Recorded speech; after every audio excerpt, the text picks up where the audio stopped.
Welcome into an all-new episode of Panthers on Tap. I'm Curtis Rauen, joined by Bryson, Karbley, Ricky Raines, coming to you guys on a Wednesday evening, the first day of training camp for the Carolina Panthers. I am pumped. Football is back. Granted, we don't get to see it. We at least get to see the stuff on Twitter and all the beat reporters talking about the little snippets of video we get to see. Coaches back talking, Bryce Young back talking. Guys, as you can tell, I'm pretty excited. It's good to see y'all. Yeah, good to see you guys. It is a little sad, Curtis, you mentioned it, that no fans there this year. I'm going to continue to harp on that because I really enjoyed spending time with everyone that I got to meet through training camp. A lot of people get to go to training camp that can't go to games, and it was just a great kind of meetup for content creators and just fans in general. So it's sad that fans won't be there for the next couple of years, but I am excited to be back or to get back to football. And, it really does feel like it's getting closer and closer, and can't wait for it to finally get underway. Yeah. Did you guys see the excuse is that they got construction, so there's no fans for the next 2 years. I didn't see much construction, but what I did see, there was a viral video. I think it was maybe Bryce that was walking up. And there was one construction worker that almost like somebody waved him out and was like, "Hey, come out here real quick, show off your orange vest." And then he just disappeared again. And they're like, "See, I told you there's fucking construction." But no, it's a shame, man, that we're not there. It almost feels like the world's worst peep show, right? I'm just sitting there and I know what's behind that curtain, and I know that it's the best thing in the entire world, but I'm not allowed to be there. So yeah, it's bittersweet. But I'm super pumped that the Panthers are back and that football is back. We got some really cool reports. We got some crazy news beforehand. And then we got to start it off with our new intro tonight. So also, I see one person in the chat here real quick that I'm going to go ahead and just start this off the right way. Happy birthday to my mother, Therese Raines. If you guys see her in there on that chat, tell her happy birthday. And also, Justin K, what's up? And Panther Bo is back. The return of Panther Bo on Therese's birthday. Yeah, I've been missing him. Happy birthday, Ricky's mom. Appreciate you tuning in every week. Yeah. Appreciate you making me and dealing with me. Good job. And also to the chat, we appreciate you, Justin, popping in here. Panther Bo to Bruchachos. It's good to see you, Panther Bo. It's been a while. I feel like between you and Alex, where the hell have you guys been? It's summer. I get it. I don't blame you. Of course, Ricky's mother. Appreciate you. Happy birthday again. James tapping in. Sup, fellas? Hope all is well with y'all. Appreciate you, James. Pies. I think we've asked how to. Is it Pies or Paez? I'm not sure. I believe. Yep. Fellas, appreciate you. Everyone is just sharing all the birthday wishes, so I appreciate that. Yeah, DJ Fish Nipples. Let's go. We're back. Let's go. Fish Nipples. Hands seem amazing. Can't wait for the preseason game. Yeah, I'll tell you what. And I was thinking about this on the drive to work today. These players are going to be under such a microscope this year with this fan base, because we literally get 4 live action a view of this team. Yeah. It's the fan fest if you're going, and then it's the couple preseason games. So we can see kind of what the vibe is at practice. That isn't the case, and you can only get so much from tweets. Because I even know some of the beat reporters, they can't put out. There's certain things they can't put out that the team tries to withhold. So yeah, that is a bummer, and I'm glad, Bryson, you hit on that hard too right off the top, because I do think that's kind of getting pushed under the rug a little bit.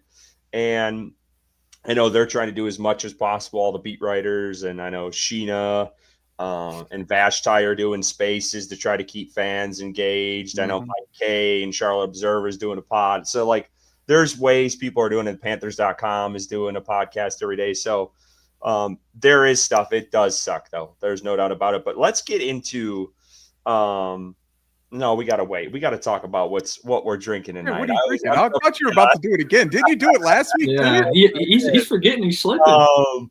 But no, I wanted, but even before we get to that, because Ricky talked about just a little bit, what do you guys think of the intro video? I don't know if you guys, some of you might have tuned in late, but go watch it back. Let us know what you guys think of it.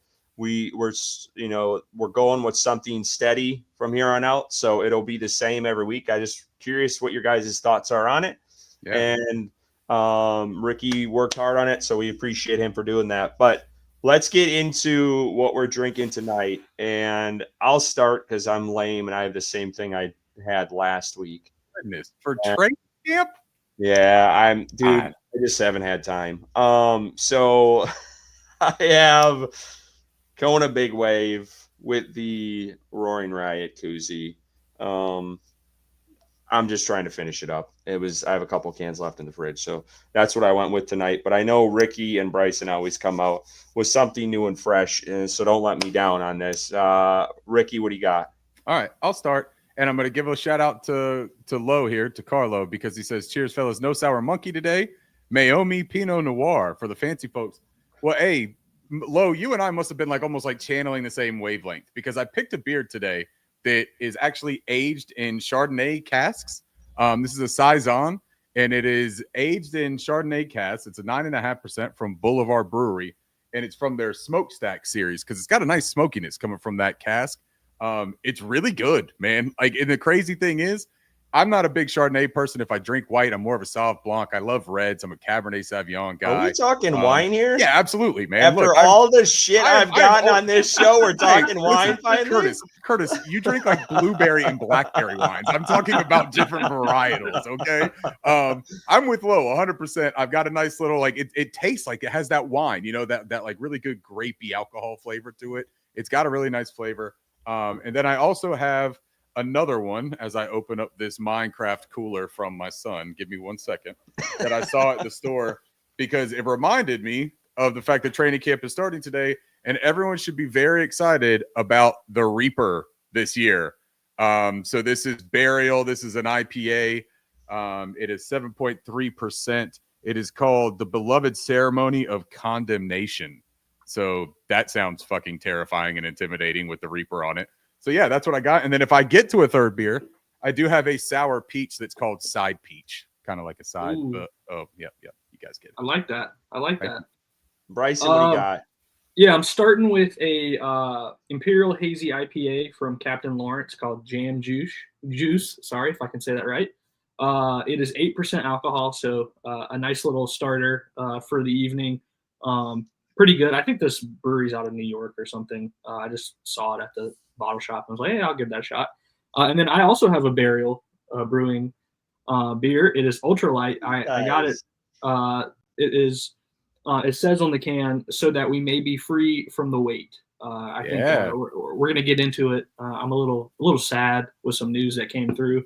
Hopefully this beer, makes me free from the weight of the sadness I'm feeling from some news that we got. So yeah, drinking those two, and if I have to grab a third, I'll have to run downstairs, but I'm down to do it. Look at we got a couple people chimed in on our intro video, liked it, seen a lot of greats. Panther Bo, love his comment. Videos elite snowing in July. Always with the dig. I appreciate you, Panther Bo. Hey, it's good to have you back. Look, we don't get snow in the Carolinas, man. So we got an opportunity to show off not just the ferocious panther outside of Bank of America, but you also get to see the flakes falling. Dude, sign me up. Ricky was trying to get any of his Christmas movie references in there. It felt like Christmas, didn't it? Yeah. SOBs, see? Oh, man. Hey, well, you guys see this lovely banner scrolling across the bottom of your screen. If you've been sleeping under a rock and haven't watched us in a little while, aka Panther Bo, we are doing a giveaway. We hit 1,000 subscribers on YouTube. It's the Muhsin Muhammad signed jersey that Ricky is pointing to. And guess what, folks? It is framed now. So get a good look at that. All it takes, take a screenshot. Let us know either on Twitter or YouTube that you are subscribed to our channel, and you will be entered in. And then when we do the giveaway, the week of the giveaway, which is coming up in a couple of weeks, we will also give you another couple more opportunities if you do a super chat. So you'll be entered in a couple more times. So anyway, excuse me, as I struggle to deal with this cold still. Man, I didn't know if you were going to get through it. He started coughing a little bit around the couples, and I was like, oh, man, Curtis, fight through, buddy. But yeah, take advantage of it. And it is, again, it's signed. It's we don't do a ton of these massive giveaways like this, but when we do, take advantage of it. And, hopefully in a couple of weeks, when, one of you lucky folks out there is listening to us, we'll get this and can frame it in your house. So we would appreciate you guys Again, just screenshot your subscription to our YouTube channel, and that will get you all locked in for that giveaway. All right, we got a lot to talk about. I know we were chatting before this episode, and we were, is there going to be enough out there for us to, stretch out an episode? And then all this shit just starts tumbling down the tracks, and not what any of us expected whatsoever. So let's get into that. And we're going to backtrack a little bit. We'll get to the guy, Bryson. We'll get to what you want to talk about. But I want to start with some things that have transpired since we last recorded. And that is starting with Nick Skorton. So he signs the contract this past week. He finally gets locked in Carolina. He's obviously there for day one. A lot of us, I think all three of us on the show wasn't really concerned about this, but thoughts on this guy getting locked in and ready to go to start training camp. And honestly, his intro presser that came up, which was not today, but on Monday or Tuesday, excuse me. And I will start with the guy who has been pounding the drum for Skorton since the beginning, and that's Ricky. So Ricky, obviously I think we all saw this coming, but just thoughts on Skorton getting this thing done.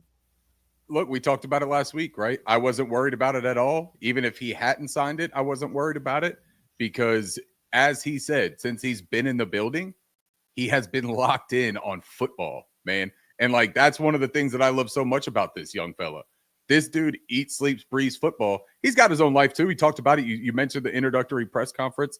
He mentioned how he fell in love with Charlotte. He stayed here. He said the city's got a lot of juice, got a lot of love. I love the fact that he's immersing himself into the city that he's going to be a big part of the sports scene for the next decade, hopefully, right? But then you hear just the way that he talks about preparing and wanting to be in here and loving his teammates and being locked in with the guys. This dude's going to have an impact this year, man. We saw some reports too already about we'll talk about, the Princely strip sack, but it looked like Skorton was involved in that as well. And these rookies are already showing that they belong, at least in the conversation of competition. And so I'm really excited about this.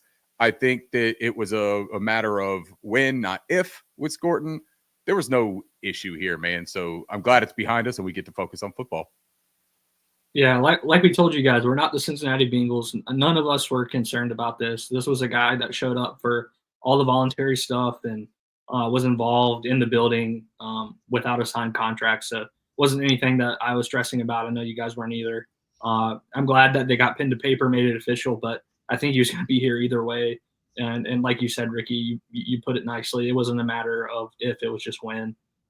So he's there. He's locked in. I think he was going to be either way, but yeah, I'm happy that it became official. Yeah, we're going to go right to the super chat. So Mrs. Raines coming in hot with $66 to celebrate her birthday. You do not have to do that on your birthday. The hell are you doing, Ma? We need to be giving money to you. Please use this to market merchandise for your new logo. Seriously, love you guys. We appreciate you. Cheers. Happy birthday. Cheers. Happy birthday, Ma. All around. Thank you, Mr. Raines. Please do not give us money on your birthday. I don't even want to take that. I'm going to get her a $66 gift card somewhere now. There you go. So back to Skorton here for a second, because I'm shocked none of you guys mentioned this. He's actually up to 265 now.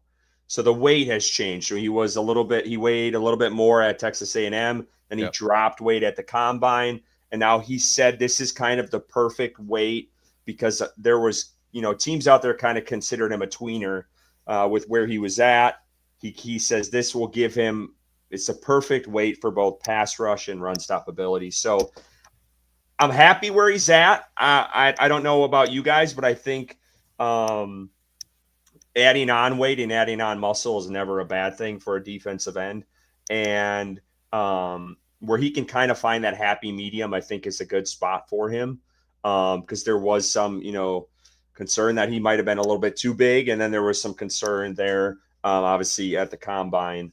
So he dropped his weight down. But I do think That was important, and it was interesting that he pointed that out and kind of revealed that he's kind of bumped that up since he's got within this program with Carolina. But yeah, I'm excited, man. I'm excited. He seems like no BS, straight ball.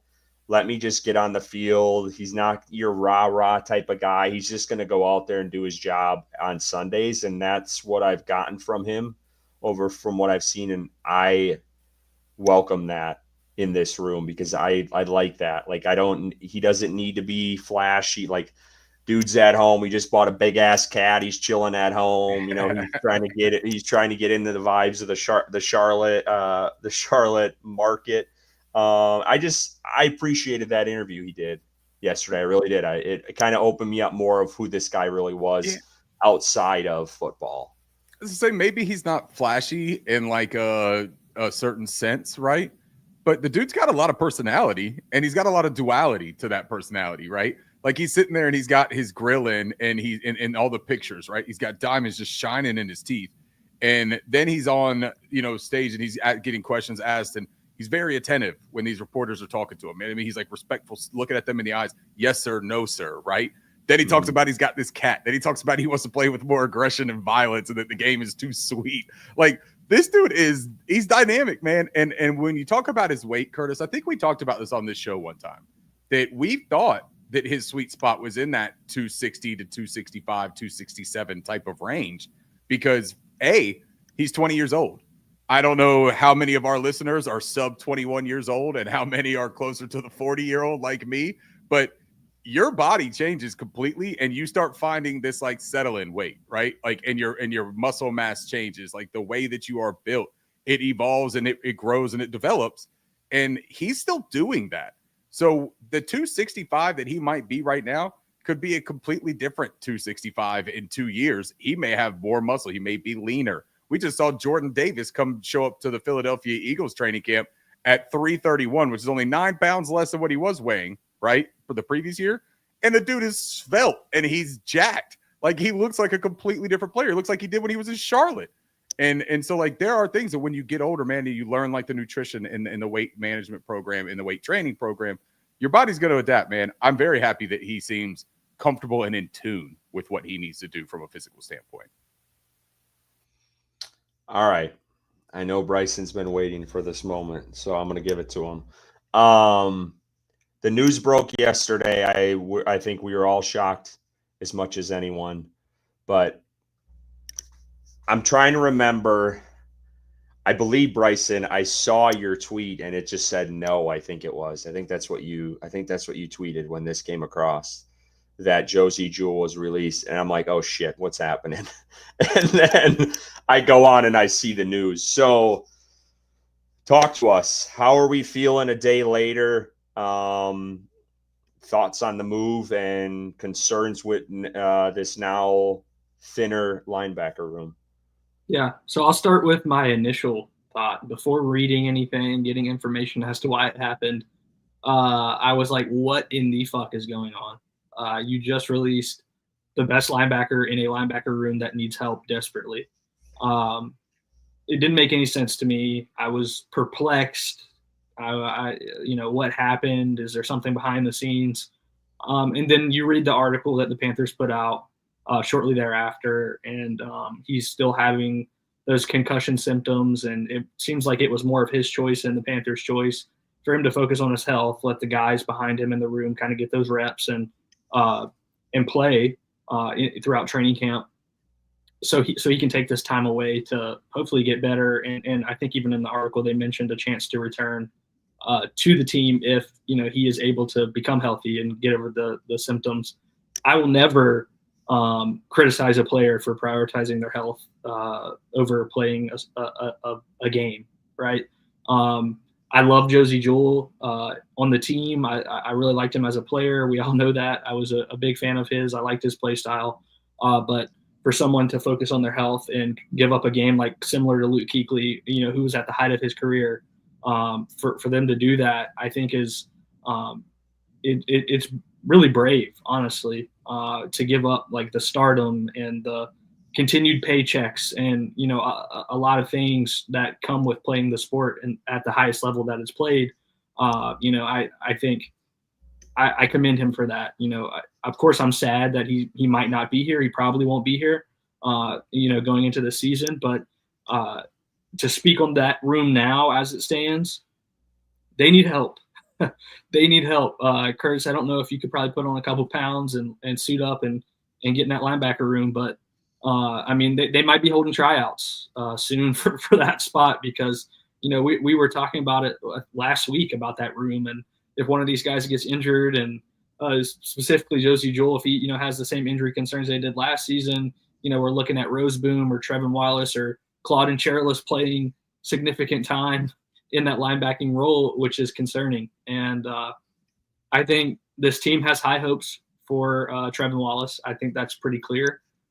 This team also has high hopes for Christian Roseboom, who they originally brought in as a depth piece and a special teams player, but now he's saying he's got the green dot and he's excited to play that role in this team. So I would hope they add at least some bodies to compete at this position. The free agency market isn't tantalizing. You're not biting at the bit to get any of those guys available right now. But where the Panthers stand with the roster as it sits, they need help at that inside linebacker position. It is very thin. If now that Josie Jewell's out of the equation, one of these guys goes down, Roseboom or Trevin Wallace, we're really in trouble, I think, at that spot. We want this defense to improve. Inside linebacker is arguably one of the more important positions, especially when it comes to communication on a defense. And, we hope that these guys take steps forward and Roseboom can build on what he did last season, getting 100-plus tackles with the Rams, and Trevin Wallace takes a step forward. But I don't know if I'm comfortable betting on that, especially with the hype that's around this team at a pivotal position on defense. I don't know what the answer is right now at this position, but this is not where you want to be going into a season with really question marks at the linebacker position. So overall, sad. I got the beer. I'm going to be drinking it in a little bit. Hopefully this weight releases off of me soon, and I get to clear my chest and or get it off my chest and you talk about it. But yeah, I was sad, man. But I'm happy for him that he's prioritizing his health. I'm not mad at him whatsoever. I don't want anyone to think that. I was mad at the Panthers originally, and then obviously got more information, and it kind of cleared my opinion up at that point. Before Ricky goes, I'm going to jump in here, and I want to get the chat's thoughts on when this came down, and how concerned are you with this linebacker room? So let us know in the chat, and we'll bring some of those up once me and Ricky get through here. So I'll first start with kind of what Bryson said off the top. Don't knock the guy for trying to prioritize his health and family. Like you said, when I first saw the headline, it was like, what the hell? What are we doing here? And then once you kind of read within the article, you get the sense of what was going on. Yeah, it sucks. And I think for me, the biggest thing is depth. I had this room graded, I think, at a D when we did these grades last week, and now it's at an F. So it wasn't, this room wasn't very good to begin with, if you want my honest opinion. And I don't know how much of a drop-off there is going to be with Roseboom and Jewell. There's obviously going to be a transitional phase because he's got the green dot, Roseboom. But I still put up 130 some tackles last year, and I get it. It was in a Rams defense that had a pretty elite front seven, and Jewell played 12 games last year when he was healthy, and 97 tackles I think it was. So he had a decent number, but I don't know how much of a drop off there's going to be. My biggest concern is Trevin Wallace's development, because I thought, and I said this on Twitter, I thought he was in over his head last year. And I thought it would have been better for him to learn from Jewell than it would have been to learn from Roseboom, who they clearly like. Like, there's no doubt about that. I think they had some inklings that Jewell's concussion stuff wasn't good because they did go out and get this guy pretty early on. I just don't think they thought it would drag out this long. But there's no doubt about they brought in Roseboom for a reason. So, but you're tying Wallace, a very young guy who was thrown in way too early last year, with a guy who has never had the green dot. Neither of them have. And now you're thrusting Roseboom into that role and expecting both of them to coincide with each other and coexist in that room. And that's, I think, my biggest concern, because I don't know if the drop-off is going to be that much between Roseboom and Jewell, but with now Wallace, Wallace is forced to be the starter aside of him. And you had a little play there with Roseboom in that room. You could have flipped Roseboom and Jewell. Now you don't even have that option. So my biggest thing is the depth. You look at, I have the room that I tweeted out. You have Windman there. I know they like him. You have Radigan. You have Claude and Cheerless. I didn't think he played that well last year when he was thrust into as a starter. They like Bam Martin Scott, the undrafted guy. But these guys are so inexperienced. And for a room that's going to have to try to run this defense, that concerns me heavily. I don't think they're going to add a lot of guys. Bryson, you alluded to it. There's not a ton of free agent linebackers out there that I don't know would really boost this room. They might add some depth, and maybe they do that later down the line. But they're going to have to roll with the punches, and this is probably the worst room on this defense. And there's some other ones that are very close behind it. So, yeah, not great to start, the day one of training camp. So for Josie's sake, 100%, I'm happy that he's doing what he wants to do for his health and that he's prioritizing that.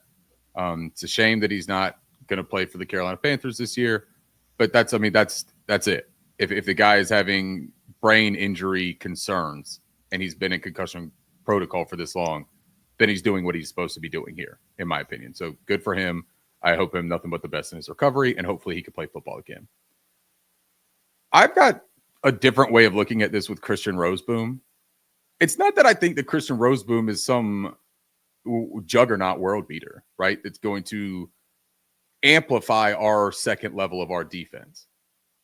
And I don't want Bryson to hate me forever when I say this, but I didn't think Josie Jewell was that. I didn't think Josie Jewell was that either, if we're being completely honest with each other, right? Like, I think that Jewell was a fine linebacker. I think he was solid. I think he understands the position. I think he plays with good instincts. And I think that he knows how to play the position. And he should. He's been an NFL linebacker for a good long time. Christian Roseboom, everyone wants to talk about this for a second. And I kept seeing it over and over, guys. Well, he's getting the green dot because of how much more experienced he is, right? The guy's played 1,300 snaps in the NFL, and 850 of them came last year. This guy is not a grizzled veteran. This is a dude that when he was asked to do something, he did it at a competitive, adequate level for the Los Angeles Rams. When we talk about, he played with this, terrific defense, the front was fantastic. Look, it was good. It's really good, right? They got some great players. But do you know who they had on their team last year? One of those great players in front of them? Bobby Brown. And do you know who he had in front of him the year prior to that? A'Shawn Robinson. And yeah, you can say Braden Fisk. Okay, well, we got Derek Brown. You can say Jared Verse. Okay, well, we just signed Turk Wharton, who's supposed to be our interior pass rusher, maybe a Kobe Turner, if you would, type of player. This isn't the defensive front that the Panthers have now. The intent of building this defensive front was so that when you put a Josie Jewell behind it, or when you put a Christian Roseboom behind it, they could take their adequate level of NFL play, their solid NFL play, and be good. That's the idea. Trevin Wallace, and Black and Blue, he mentions it here. Wallace did have the green dot last year when Shaq and Josie went down, and it was probably some of the worst football he played all year was when he had that responsibility and that task. This is intentional what they're doing. I don't know that it's necessarily that they feel that much better about Roseboom so much as it is they want to declutter for Trevin Wallace for his development's sake. The less that is on his mind, not on his plate, man, there's going to be plenty on his plate. He's playing NFL linebacker. But the less that is on his mind as far as getting everyone else and communicating, being tethered to everybody else on that defense, the better it is for a player like him who right now is see ball, get ball type of player. Let him go do that. Play fast. Don't slow him down with his mental processing. You get that with reps. Christian Roseboom, I think, has the same ability and potential to do what Josie Jewell did for us. I like Christian Roseboom. I do not think that he is going to be a sore spot for us. I think what happens that I am very concerned about, Trevin Wallace missed time. Roseboom, here's one thing I will say about Roseboom, and he said it in his conference today. This dude has been durable, man. One of his best abilities is availability. This dude plays a lot of football. Knock on wood. Everyone knock on every single thing you can. I'll knock on the biggest piece of wood I can find. Like, that's just the way it is, right? So if he can stay healthy, then Trevin is the question mark. Can he stay healthy and can he develop? And if not, Curtis, you nailed it. I spoke about Claude Sherrillis last week. Love him as a special teamer. And that's what I love about him. I love him as a special teamer. Jacoby Windman, that's probably your next up. I don't think they go and get anybody. They maybe could make a trade. I have hypothetically thrown around Chad Muma out of Jacksonville, the fourth-year guy now coming out of Wyoming. He was a third-rounder. They've got guys that they like over there. Maybe he's up for, free agency. Maybe that's a guy you could pry away. That seems to be the young guy that they like that has those skills similar to a Josie Jewell type player. So yeah, I don't know, man. I'm not going to sleep better at night with Josie off this team, but it doesn't change the starter for me. It changes the depth. All right, let's get to some of the chat. We'll get to the super chat, but I want to continue on this conversation. So Underground West says losing Jewell is a big deal. Paez says we need to get a depth piece here. Hope we can get better soon. Lost some good players to concussions just in case. I agree with that. I'm tired of that, especially in this linebacker room. That's been shitty. And it's been shitty for those guys too. It's not like they want to be out. Like those guys, the Keekleys of the world, the Jewels of the world, they want to be on the field. The room becomes the weakest group on the team right now. I would agree with that. You guys agree with that? I think that's really close. I think it's between that and cornerback room. Jeremy Riddle says, let's sign Eric Kendricks, play early downs. He's pretty solid and some run support. They then rely on Wallace to play passing downs and coverage and pray that it doesn't get out of hand. I'm not sure I can see them signing a veteran, guys. Yeah, I don't see it. I don't see it. I think this year has been the youth movement across the board at almost every position. And unless something like Wallace gets hurt, I think that's when you see a move come in. But I really do think they believe in Wallace as a player. And I do really think Canales and Evero, they love Roseboom. They like this guy. Go watch the blueprint. Everyone spoke very highly of him. And I get that. I know they're talking about players, but those guys are trying to sell the team on, who they should go out and get. And you got a little glimpse into that in blueprint. And even in the owners' meetings in March, they like Roseboom. So I think those are going to be your starters, and they need to pray that this position stays healthy all year. And I want to talk for a minute. I know, Rick, you want to jump in because I saw it out there. People suggesting, well, why didn't they keep Shaq Thompson? We need to realize that Shaq Thompson has not been available the last 2 seasons. Like, you can't discount that. Like, the guy hasn't played. So hindsight's 2020. You can say all you want about it, but he hasn't been available either. So I don't know. I don't understand that sentiment by some folks. I think that was to move on from him because he just never could stay healthy. And now you're talking about a guy to replace someone who's not healthy, who can't stay on the field. So I don't know. I just wanted to throw that out there. But Ricky, it looked like you wanted to say something. You good? Okay. Yeah, no. I was trying to look up here and find the super chat thing and see what it was that Zach had asked. But no, I was good on that. Bryson, you want to chime back in on anything that we were just talking about? No, we can get to the super chat. Yeah, and then Chris, and then we could do this question real quick before we get to the super chat from Chris Dillard, because this is kind of about the linebacker room, right? And he says thoughts on the undrafted free agent rookies, Bam Martin Scott and Tuasivi Nomura. Bam Martin Scott is the South Carolina linebacker. Tuasivi Nomura played in the Mountain West. A lot of people, when Tuasivi got his undrafted free agent contract here in Carolina, so a lot of people saying baby Luvu, right? Like, oh, that's the player that he is. And it's because he's got, Polynesian tattoos and long hair, and he plays with that hair on fire. But this is a dude who is undersized. he's got some deficiencies in coverage. His aggressive style is as big of a problem as it is a benefit to his play, in my opinion. Bam Martin Scott, a little bit more of a physical profile that fits what you're looking for. Thought he had a pretty solid season at South Carolina for a pretty dang good defense of the SEC. I wouldn't be shocked to see him make it. The question for both of those two is, what are you going to add on special teams? Because when you talk about the 4th, 5th linebacker on a roster, those guys you're not hoping to see them on the field very often. You know what I mean? Like, you don't want that, but they are going to have to be gunners. They're going to have to play that role. I do think the Nomura probably has a better outlook there.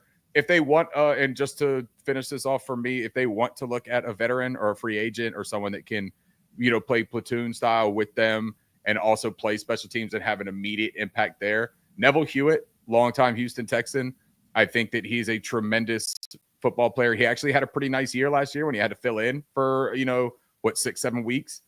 I really like him. I think he's 31 years old, so he's a little bit over their threshold. But if they want someone that can come in and immediately make an impact that will not break the bank to bring him in, I like Neville Hewitt a lot more than most of the guys out there. Ricky, what college did Neville Hewitt go to? Do you know off the top of your head? Oh, man, where did Neville play? You're playing with them, right? Marshall. No. Marshall. Yep. Yeah, that's right. That's right. Yep. Played at Marshall. He played when I was there, when I went to school there. He was awesome at Marshall, dude. Good ball player, dude. Really good ball player. Yep. So I'm on board with that. Bring Neville Hewitt in, man. Yep. I'll just say, like, these guys behind Rose, Boom, and Wall, they just don't excite me. And I'm not going to try to, butter all these dudes up just because now they're the next guy in line. Like, we need to be real about these guys. I think Ricky said it best. They need to find ways to carve out roles on special teams. That's just a reality of it. And I've heard some things today that Carolina could do a lot of, one middle linebacker sets where they have just the 2 edge rushers, the middle linebacker, and then you have Merrick out there as well, playing that kind of rover role. And you only have Rose, Boom, or Wallace on the field at once at points. And they could try to transition to that, and you might see more of that in coverage, in more sets on defense. So, but if I'm being honest, I don't think they go out and get a free agent whatsoever. I do want to get we're going to talk about a ton of stuff, guys. I promise you. There's so many more injuries we're going to talk about, and we'll get into a lot of that. I want to get to Zachary's question here. Always coming in with the super chat, $5. We appreciate you, Zachary. Let's give him a cheers. Cheers, Zachary. Cheers, man. Here's to another great podcast, fellas. Question for the group: why does Cam Newton get so much hate since he's entered the league in post NFL? He's a polarizing player. You either love or hate the dude. He's been that way since he came out of college, and he's even had a lot of detractors, I think, within this fan base. I'm not surprised. And as of late, he has said some very interesting things. And just like anyone else who has an interesting take, they're going to get ripped apart by anyone online. And I'm assuming, Zach, you're referring to his QB rankings where he's got Jalen Hurts not in the top 10 right now in the NFL. I'm assuming that's kind of where you're going with this. But yeah, Cam, he's just been polarizing. He acts like himself, and some people hate that because everyone wants to just believe in the cookie cutter, sit back in the pocket and throw. And Cam Newton kind of broke that threshold. It kind of changed the game, and people didn't like that. They wanted the prototypical pocket passer, and that just wasn't Cam Newton. And he was his own personality, and people hated that. So I think in a nutshell, I think that, for me at least, answers why he was so hated by some. And, you can even go deeper back to some of the things that happened in college. A lot of people sticking in the mind, the laptop. I know we don't want to get into that, but people don't forget about that. And I think that also kind of morphs people's opinions of him, unfortunately. But hey, I think all three of us here are big Cam Newton supporters and, love what he's doing. So you're not going to get that from me at all. And I'll add, I think being an African-American quarterback versus a Caucasian quarterback in the NFL comes with different standards. I think that they're judged differently. I think that sometimes they have the community has a higher expectation for someone because of the color of their skin, which isn't fair. I don't think they're judged equally. Lamar Jackson dealt with it in Baltimore. He's dealt with it year in and year out, not getting the respect that he's deserved, he's earned, being one of the best, if not the best quarterback in the league for a while. So I think Cam Newton dealt with a lot of that. And of course, his on the field stuff, like when you're dancing in the end zone and opposing teams, fans are writing letters, like the lady in Tennessee did that one year. I think that builds some animosity, but Cam Newton is authentic. He's going to be himself. He's not going to change for anyone. And I think that, that people look at that in a weird way on some occasions. So I think that is a big reason why some people looked at him certain ways. Cam Newton is my favorite Carolina Panther of all time. I love him. I loved everything about him. He changed so much about the city and about this team, and brought us some wins that we haven't seen since. Brought me one of my favorite seasons as a fan. So I'm always going to love him. I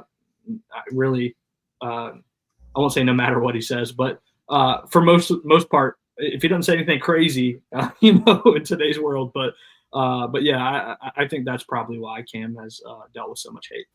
Well said. Yeah. Y'all are, Bryson, you touched on a little bit more, but there's still just a little bit of dancing around what it is, right? You talk about like the difference between black quarterback, white quarterback, and difference in judgment. Yeah. It's dog whistles for racism is honestly what a lot of it comes down to. You want to talk about the laptop incident in Florida? I love how many people throw stones about a college kid doing something that I guarantee you in their college years, especially in their old heydays, right, that they did just as bad, if not worse than that. And I hate to bring it up. Winston dealt with that too. Jameis Winston dealt with it. He took crab legs for crying out.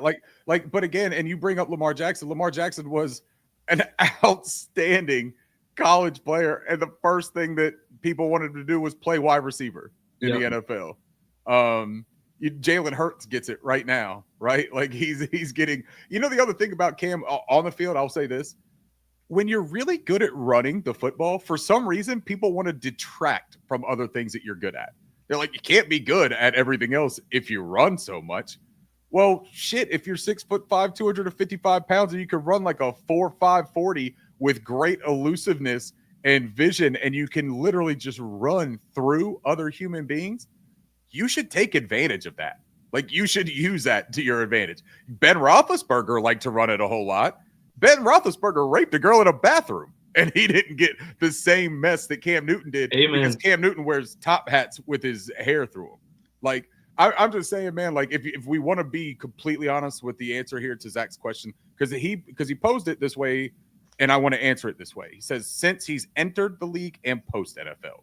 I'll say post-NFL, I think that people think he's a hot take artist. And then he signs with ESPN, and he does all of these other things, right? And so now people are like, he's a talking head, and people hate talking heads. Like, that's just the fact of it.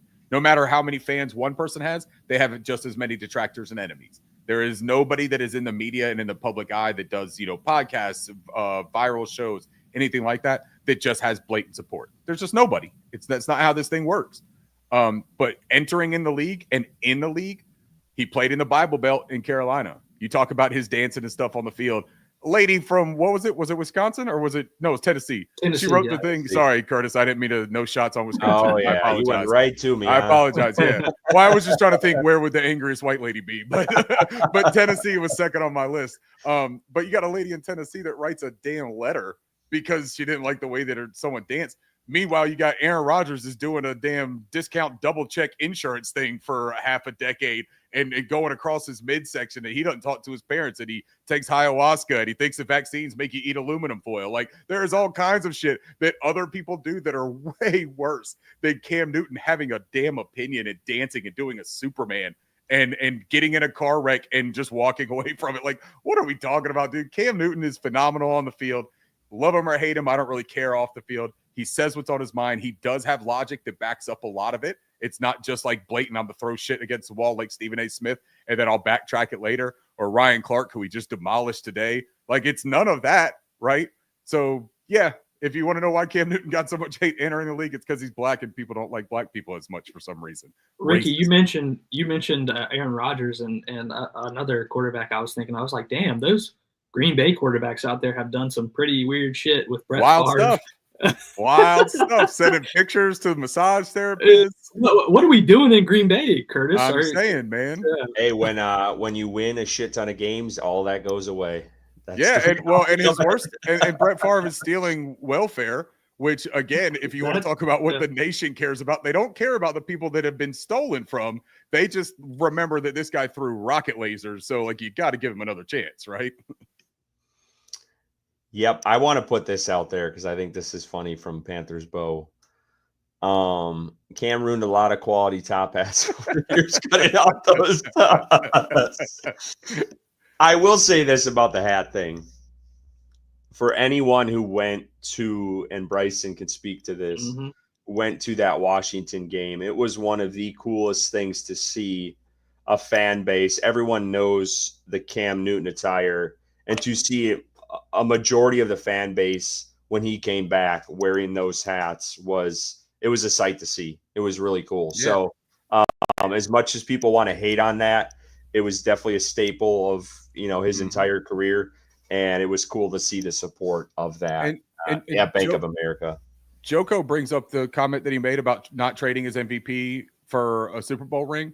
I don't want to sound like I'm just blatantly agreeing with anything Cam Newton does, right? Like, because that's not it either. I didn't care for that much either, Joe. Like, that wasn't my favorite thing. I understood where he was trying to come from with it, but I still didn't agree with it, and I would have liked things different.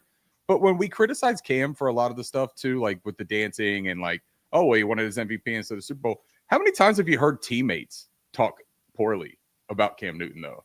Like some of the guys that we all love as a fan base so much, right? Greg Olsen, Luke Kuechly. Like, those guys are held in, like, the highest regards of Carolina Panther, like, fame and love, right? Thomas Davis. Like, when we hear any of those guys talk about Cam Newton, it is gushing praise, man. Like, they're like, this dude is a brother. He is like, he's family to us. He always was. He brought the team together. He carried the damn team. Like, I don't know, man. I just think that it's nuts sometimes. And these conversations do rile me up a little bit because I'm like, there's an obvious thing that's happening here that's causing this problem. But it's just that big, uncomfortable elephant in every single damn room in America. So we like just to touch on real quick, Curtis, because you mentioned it, that Washington game. One of my favorite moments as a Panthers fan, going back to the stadium, Ron Rivera returning, and then Cam Newton coming back, first home game after his return to Carolina, him coming out of the tunnel with that "I'm Coming Home" song. Yeah, like, it's just chills, dude. Like, that stadium was the loudest I had heard it in a long time. But I mean, it was the most full that I had seen it in a long time, and the loudest I had heard it in a long time with Cam coming back, coming out of the tunnel to that song, dude. It was that was an Ozzy Osbourne song, right? Rest in peace, Ozzy Osbourne. Wasn't that "Mama, I'm Coming Home"? Yes. I think R.I.P. Was it? Okay, yeah, I didn't know that. Maybe I could be wrong. I thought it. I don't remember, but yes, we do need to mention that. R.I.P. to Ozzy. Speaking of Bible Belt favorites, right? The Satanism film. I do want to mention something while we're on that topic, though, because this touches on Ricky's point, and this is kind of alluding to something that's coming up, I think, tomorrow with this 2015 kind of documentary they're doing. And Ron Rivera talked about that moment where things weren't jiving in the locker room, and he kind of pulled Cam aside and was like, why can't you just do this? And Cam was like, and he pointed to his skin, and he's like, this is why. And I thought that was a really powerful moment. And if you have not seen that, the Charlotte Observer spoke to Ron Rivera in depth about it. They put it out, I think it was like a week or so ago, but check that out because he dives into that conversation and that uncomfortable conversation he had with Cam. And it was that moment that Ron Rivera realized this guy's not going to change who he's going to be. And there's expectations because he's put into a position as a black man to play a quarterback that has been majority of the NFL span of the league has been a majority of white position at quarterback. So anyway, really good conversation. Go check that out because I just wanted to plug that. And that documentary premieres tomorrow. They're doing a premiere here in Charlotte for the Observer. It was a limited amount of tickets sold. Actually, birthday girl here in this chat is going to be going. Are you going? Well, no, that's the beautiful thing about my family, fellas, is that they knew how much this would be like an awesome thing to go to, right? I was on vacation. So I kind of like checked out of the whole like buy tickets thing. And I was like, I'll get them when I get back. Like, I'm sure it won't sell out, right? Like, any observer thing I've ever gone to, it doesn't sell all the way out. Like there's always tickets laying around somewhere. But I also was like, well, if my sister and mom go, I'm sure they'll get me a ticket. Tickets weren't expensive. No, they got 2 tickets. So they're going to have a wonderful time tomorrow and really enjoy that. I wanted to bring that up in case she's still in here watching this show. Birthday girl, have a great time tomorrow with your daughter. A lot of mother-daughter time. We forgive you, Mr. Haynes. We forgive you. Y'all do. Y'all do. What is that Rick Ross album? God forgives, I don't. All right, let's get back to training camp here. We dovetailed for probably 20 minutes talking about that, but it was good a good dovetail. Good dovetail. Yeah, that's a great question. Let's go to the PUP list. So we're talking more injuries now, and I thought that was Bland sitting there next to Tommy Tremble. That's kind of look like him. So Tommy Tremble put on the PUP list for his back surgery. Dan Chesnia also put on the PUP list. I got mixed signals, guys, from where Tommy Tremble's at. When Dan Morgan talked, it sounded like they have no idea when this guy could be back. It might not be even at the start of the year. And then when Canales spoke today, it sounded like he said he's ahead of schedule. He's strong in his rehab. Talking 3 to 4 weeks potentially could be back. So I don't know what to read on this. I would honestly probably I'm almost thinking Dan Morgan. I don't know if this guy's ready for week 1 personally. But man, we've talked about this and we don't need to harp on this too much, but this is 80 territory with Tommy Tremble. And we're getting to the point where he doesn't come back this year, doesn't contribute much. It's time to cut bait. I'm sorry. I mean, I kind of thought that this past offseason, if you want me to be honest, but we can't keep going around and, a high of 254 yards and be excited about it. I mean, it's time to move on and get on to bigger and better things personally. And yeah, that's kind of where I'm at with it. You guys know how I feel about this room, but we got to quit trying to hope and be optimistic about this guy when it's not cutting it and he's not staying healthy and he's not staying on the field. And I don't want to go back to this, but he almost fucked up Bryce Young's Steph Curry moment. Go back and watch that play. He damn near bobbled the ball and almost dropped it. And I don't mean to harp on that, but I was watching that the other day. I saw a highlight of it, and I'm like, he almost dropped that damn ball. He literally almost dropped that ball. And I get it. We're past that now, but yeah, I'm done with the Tommy Tremble experience. If I'm being honest, I think the saying goes, almost only counts in horseshoes and hand grenades. I think he caught it, and I think it was a touchdown. So the moment was secured. I mean, yeah, he did bobble it. I can't deny that, but it resulted in 6. So we'll give him the catch there. Just to clear up for Joko, this comment here, he said 80. As in Ian Thomas, not AD as in Anthony Davis. Yeah, I almost said his name. I was kind of over that, but I'm like, no, I'll just keep the train rolling on that one. You gotta let that hurt go, man. Just say his name. Curtis is a hater of the tight end position. Except for Jatavion Sanders. Yeah, that's true. Except for JT, he loves him some JT. Listen, I mean, Tommy Tremble had battled through last season with injuries. It's disheartening to see that. He's continued to struggle through the offseason. And is he a cat? You give this guy 9 lives. I don't understand why people keep giving this guy another opportunity. I'm so confused why we keep hanging on to this. I think I've just seen flashes of his ability, man. Like with Ian Thomas, with 80, I think we didn't see much at all. There was nothing on the field that warranted. We saw some stuff in training camp. We saw he was always a training camp darling, but then when the season came around, he was just a no-show. And I think on the field, Tremble has showed flashes of his ability. He's played with bad quarterbacks. He's played with a struggling Bryce Young up until week 10 of last year. And I think that, there's still something there for me, in my opinion, that I think he can continue to build upon and become a decent, solid viable option at tight end in this league, specifically in the Carolina Panthers room that doesn't have very many at this moment. So I think, he is a little bit more versatile than Sanders in regards to blocking. I think Trimble isn't a perfect blocker, but he definitely brings a little bit more than Sanders does in that aspect. So pairing them together was something I was excited about. Still think is going to happen. I don't think he's going to be out for the year or anything crazy like that. But I do think that, it does suck that he might miss training camp and miss out some of those reps because, we have the rookie that his name always escapes me. The guy from Mitchell Evans from Notre Dame, also where Tommy Trimble's from. I think, he's going to gain those reps. And I think Mitchell Evans is a promising prospect as well, a later round draft pick. But this is a very thin room. We talked about the linebacker room earlier, and here we are again. We're talking about a tight end room that really doesn't have a whole lot of help. And I'm sure we'll talk about a signing that happened. But, that doesn't really move the needle at all for me. There was another Seattle tight end I was hoping that might, make his rounds around here, but didn't happen. So yeah, I mean, it sucks to see him on the PUP to start the season. I agree with you, Curtis. I think that there was some mixed messaging in regards to where he's at.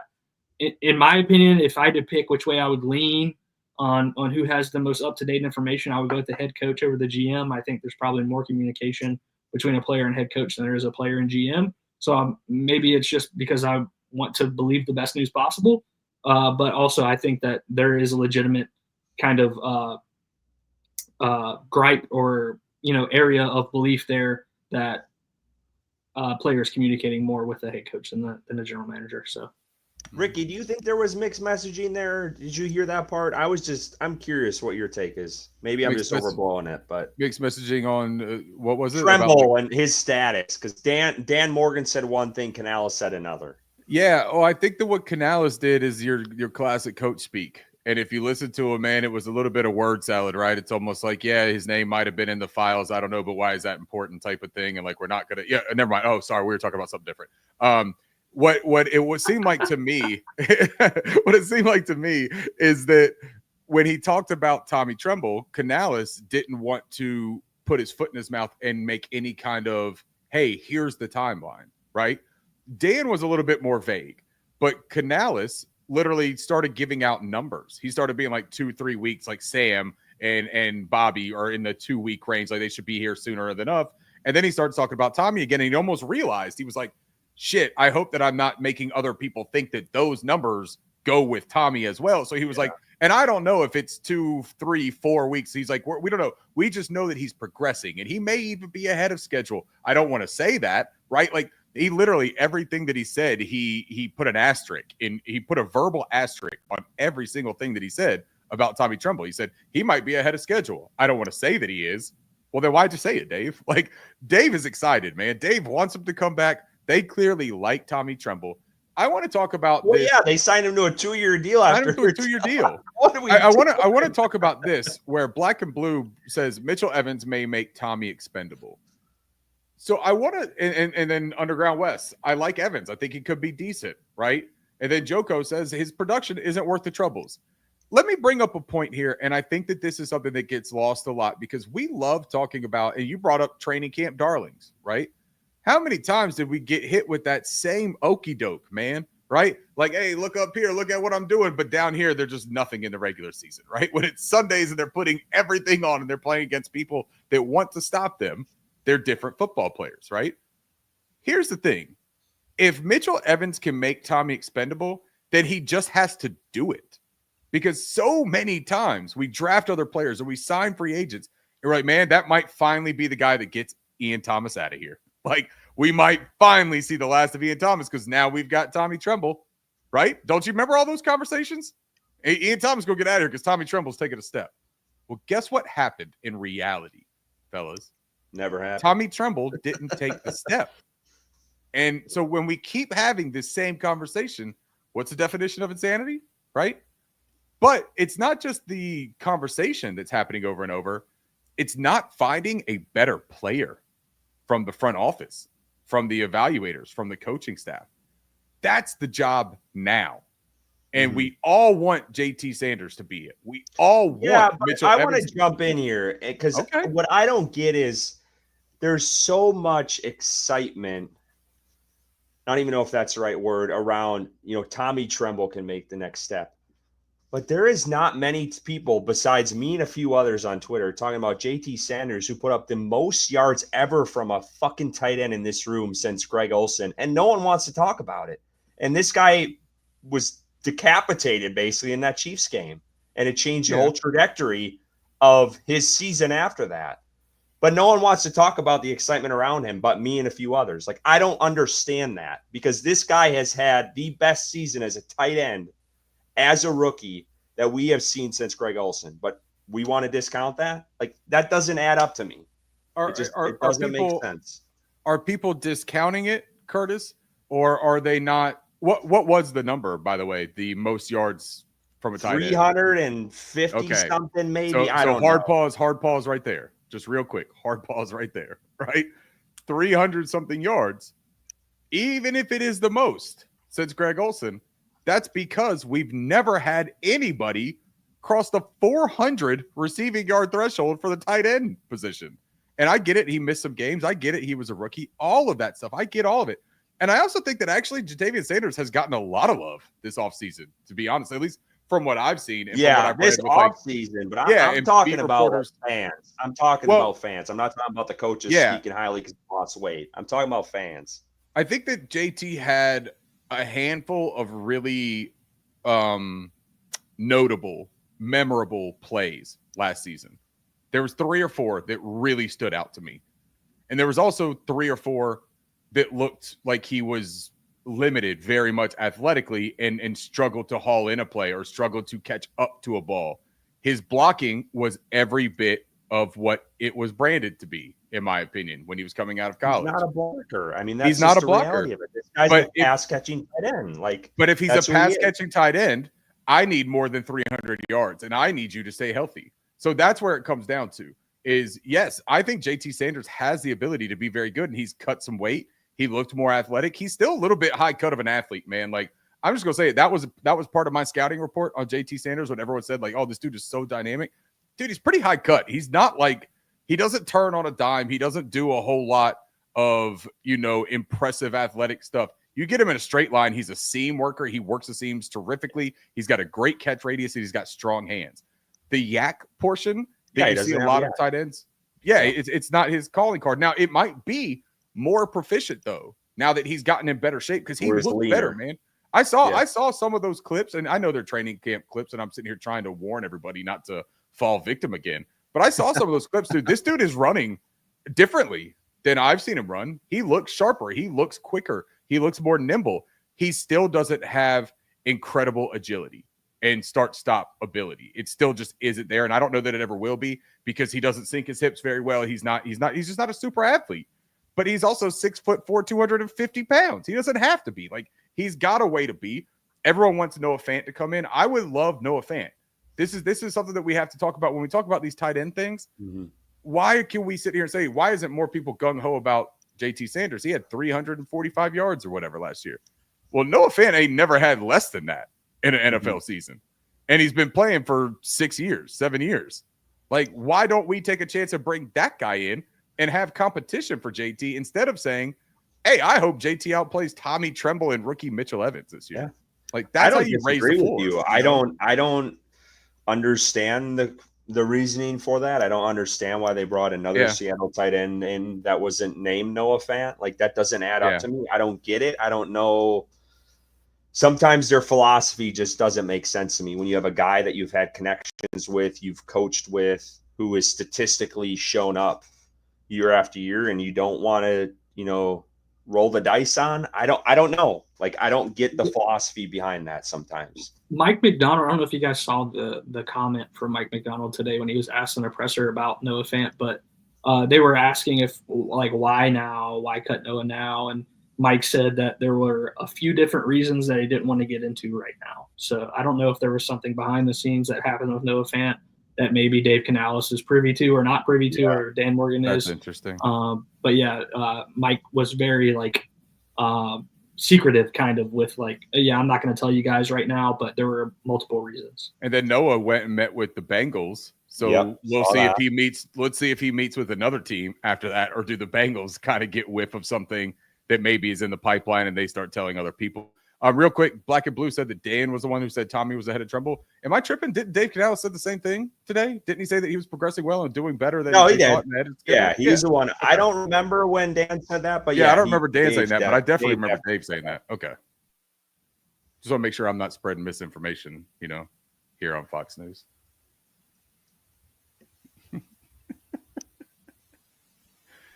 Did it go quiet because I said that? Am I getting blacklisted here because I made a joke? I'm trying to pull up Sanders' numbers here. Hold on, Joko, what are you asking real quick? You said, when can we get the live show, y'all? What you mean, like in person? Is that what you're asking, Joko? Yeah, I was saying we're live right now, dog. You're tuned in. Yeah, we're live, baby. Ask us a question. I'll answer it. Black and Blue says Dan said it repeatedly yesterday. Okay. I was Black and Blue. I was literally just referring to the press conference from Dave today because he was giving numbers and then like kind of going back a little bit on those numbers to make sure that he didn't say something that someone took and ran with. Right. I think that he's just trying to alleviate any kind of like expectations. If there is a setback, the last thing you want to do is say he's 3 weeks away. And then all of a sudden you're forcing him, or you got fans hounding down your neck talking about, you said he was 3 weeks away and we're on week 4. Like, you want to give him time to be able to figure out what it is. And it's been pretty vague with Tommy. The back thing is a pretty big deal. So I think he's playing it pretty smart from a coach speak stance. I do want to ask Bryson the question because Ricky, me and you were going back and forth, but I want to know Bryson's opinion because he is the Tremble guy here out of all three of us. Why is it that Tremble supporters want to beat the drum for him going into this year, but you don't see the same excitement for JT Sanders, or you don't say it enough, I guess, or I don't hear it enough. So what do you think Tremble has a leg up over Jatavion Sanders? Yeah, I just don't know if you're looking hard enough for that JT Sanders excitement, because I've seen it plenty throughout Twitter this offseason and leading up to training camp from fans. But I think as far as Trimble goes, I don't know if there's like a connection or a sentimental connection there because he's been on the team for a little bit, and he's always been like really good to the fans, and the fans want to see him do well because of that. But again, I'll reiterate, I think he's shown flashes on the field of his ability. No, he's not been perfect. I'm not saying that. I don't think he's going to be a top 5 tight end in this league, but I think he has the ability to be a serviceable tight end in a room that needs it desperately. So I think that's what fans are hopeful of. I think he's a good dude on and off the field. He's interacted with fans in training camp and after games and at Fan Fest, things like that. So he's probably built some fans, so to speak, of himself throughout his interactions with that. But I have seen a lot of JT Sanders stuff as well. Excitement. Honestly, for both of them overall, I don't see like a ton, but I think I've seen probably equal amounts from what I've seen on my end of things on X or Twitter. All right, let's move on to the injuries keep coming. I tweeted this out yesterday, where it was like the meme where it's like everything's on fire and it's like it's fine, everything's fine, because we had the Josie Jewell news hit, and then this Wilson guy. I don't know who the hell his sources are, but he seems to sometimes break things before some of our beat reporters, and I'm like, what the hell is going on here? Aaron Wilson, he's been doing it for a long time, man. He has, and I followed him for years. Yeah. Because of that. Tuned in. Yep. But he had this Bobby Brown stuff before Panthers.com put it out, and I'm like, where the hell is this dude getting this from? And I don't know if it's the transaction wires through NFL, it's got to be agents.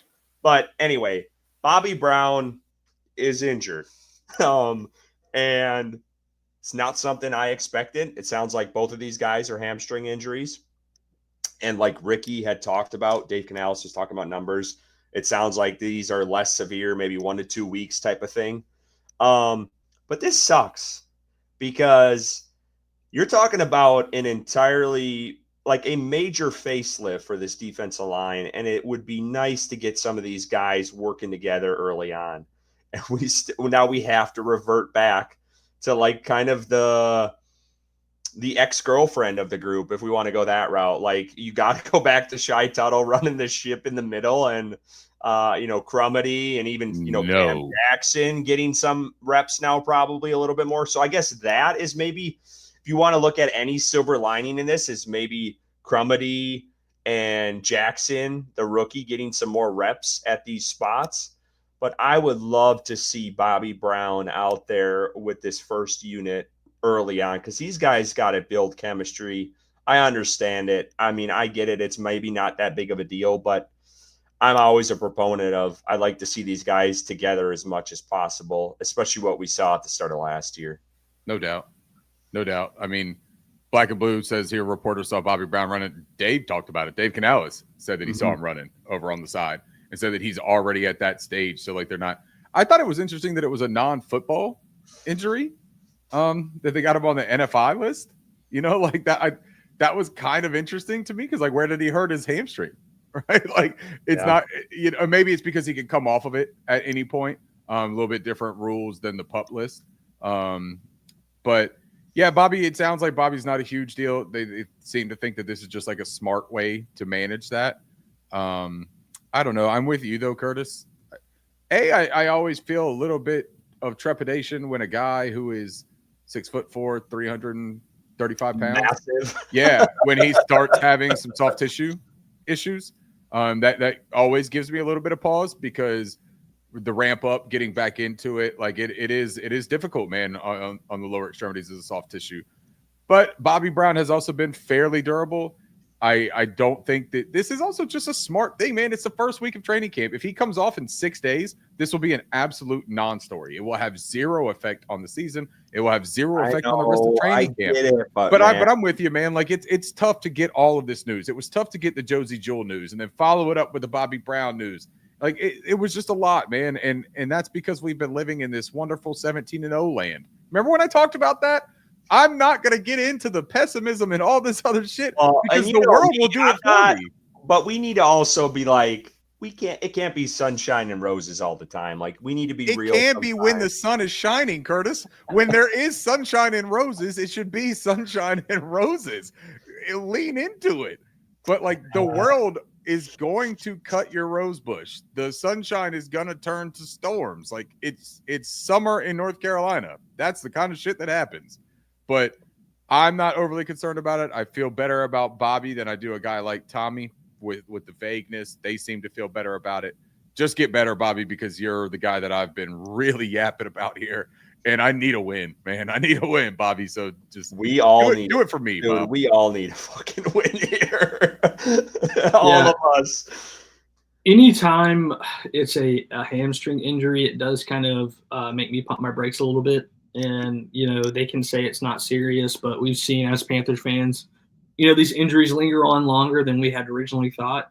So I'm not saying that's the case here, but I kind of have some like PTSD from previous cases of this in Carolina. So especially when we're talking about a punter having a hamstring issue that nobody knew anything about before the start of training camp. And then Bobby Brown, again, a huge dude with some soft tissue issues going on.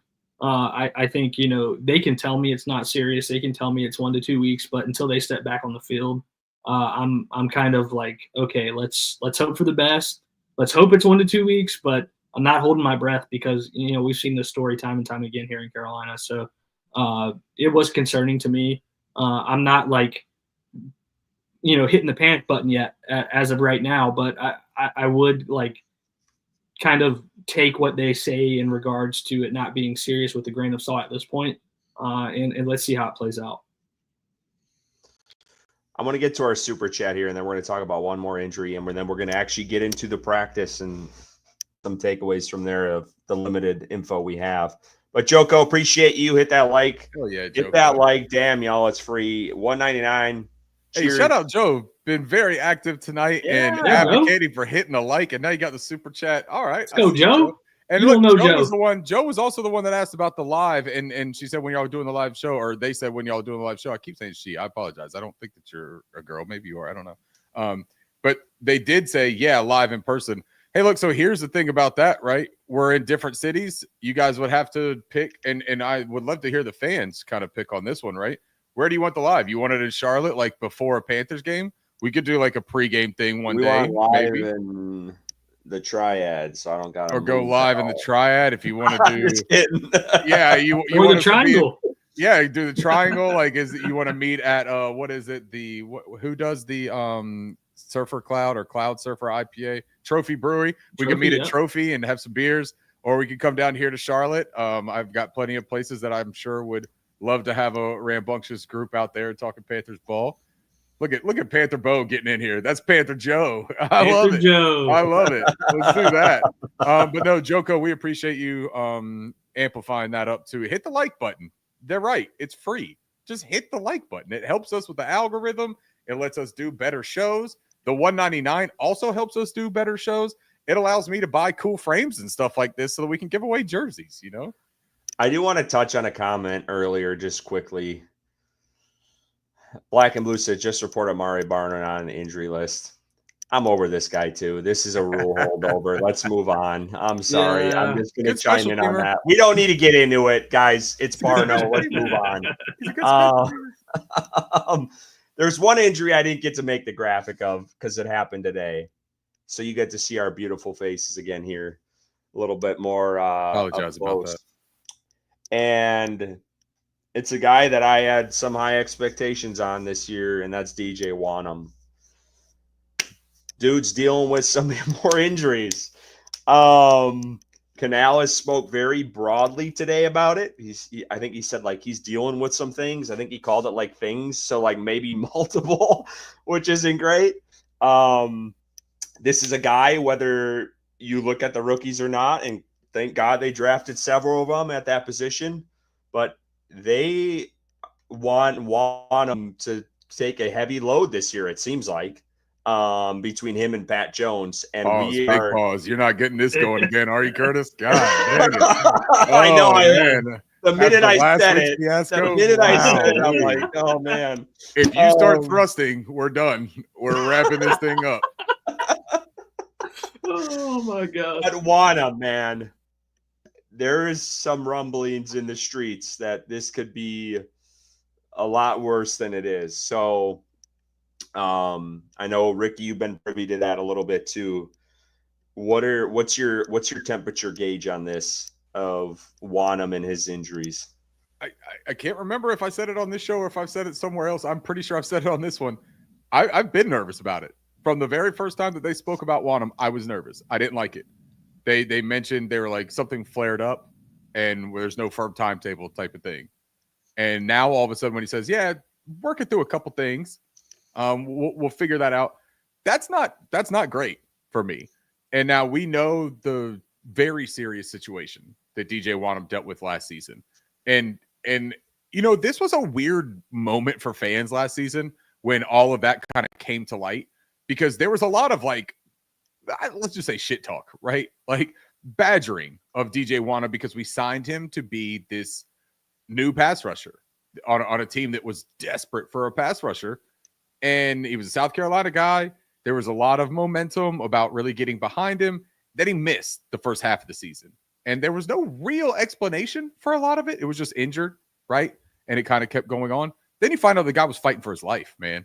And literally it was like a life and death, like real life situation, not just football situation. And I think everyone felt bad about any kind of things that they made comment-wise. I know I did to an extent. And I wasn't even nasty about it. I was just like, man, what are we doing here? Like, come on, we need something here. We need some production. When they said it this offseason, I just stopped myself and I was like, hey, learn a lesson, Ricky, first of all, right? Like when you jump to conclusions, you make, you know, a dumbass out of yourself. So wait a second. But I also sit here and I think about, I'm like, when does something become a pattern? Like, when does it become a issue, a thing that is just come to be expected?